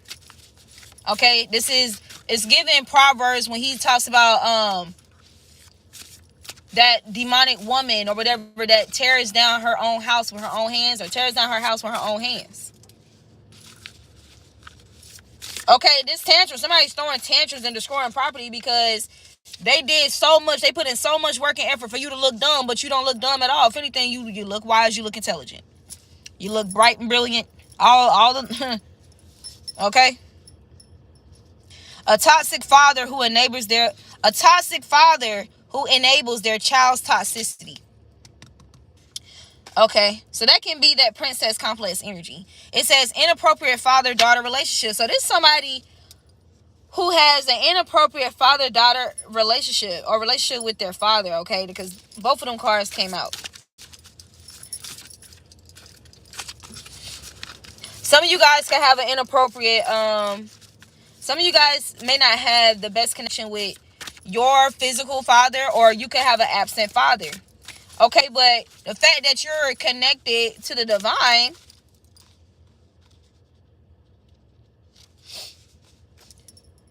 is why you're not looking dumb in these situations. These people coming up against you are the ones looking dumb. Okay? Because we know the divine is not going to enable no toxicity. Period. But this is given like the sins of the father, okay? Cursing their children. It says, if you argue with a fool, that makes two fools. So, it's going to be somebody throwing a tantrum because you're not arguing with them. There's somebody who's internally fragmented. And they were persistent. Or they're bothered because you're not quitting. Quitting is not an option for you. Yeah, there's a family fraud or scam being exposed.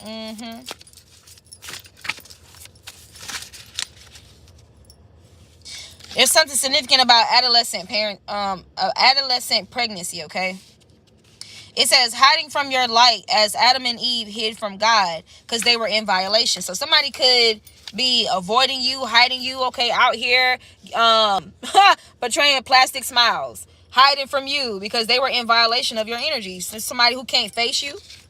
Somebody can't face you with the truth. This could have been somebody who was filing false police reports on you. Or there's something about somebody being involved with false police reports. This could have something to do with a toxic feminine. Okay.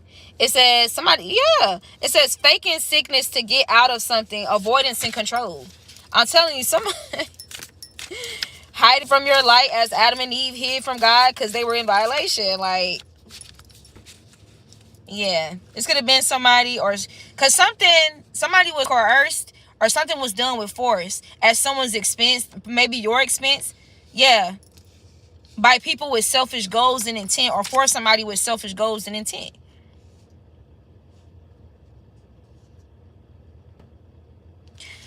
Oh my God. There's an energy here. This could be the person throwing tantrums. Or this person who has an inappropriate father-daughter relationship. A person whose father enables their toxic behavior. It says, this is a we both or all gonna die type of person. We just had selfish and controlling. And there's there could be a family feud going on too.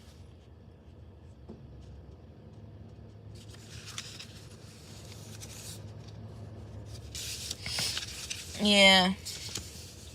Weaponizing an illness or a disease. Okay, so that done came out twice. You could be somebody that's neurodivergent, okay?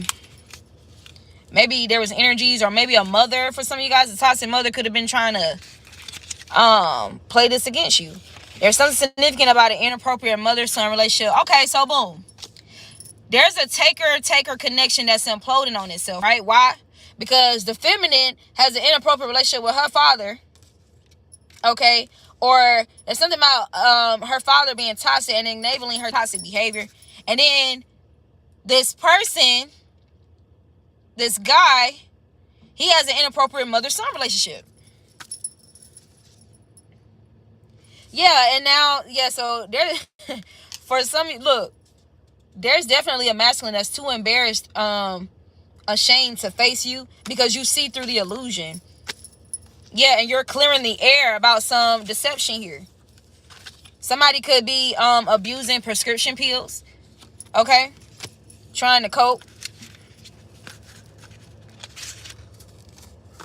Yeah, this was a dynamic, a giver to taker dynamic. This is somebody who was taking from you and you were giving, a neurotic dynamic.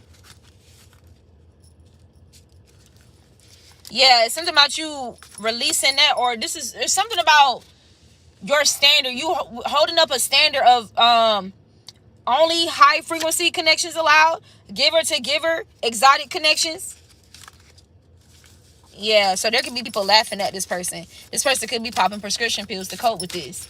And this is why this person feels too embarrassed or ashamed to face you.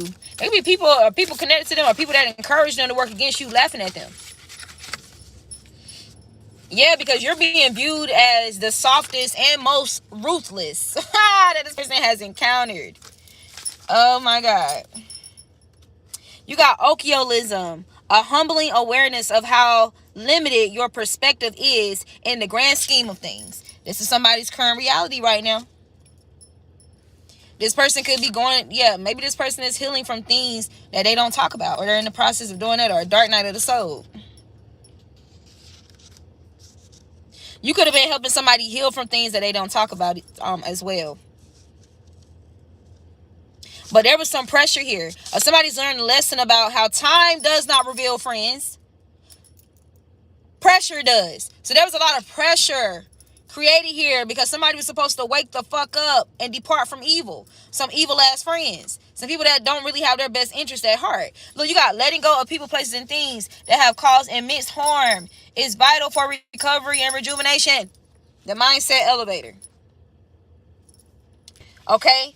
There's something about this person being binded to a strange, demonic, seductive, destructive woman. Okay? And this person could be destroying their property.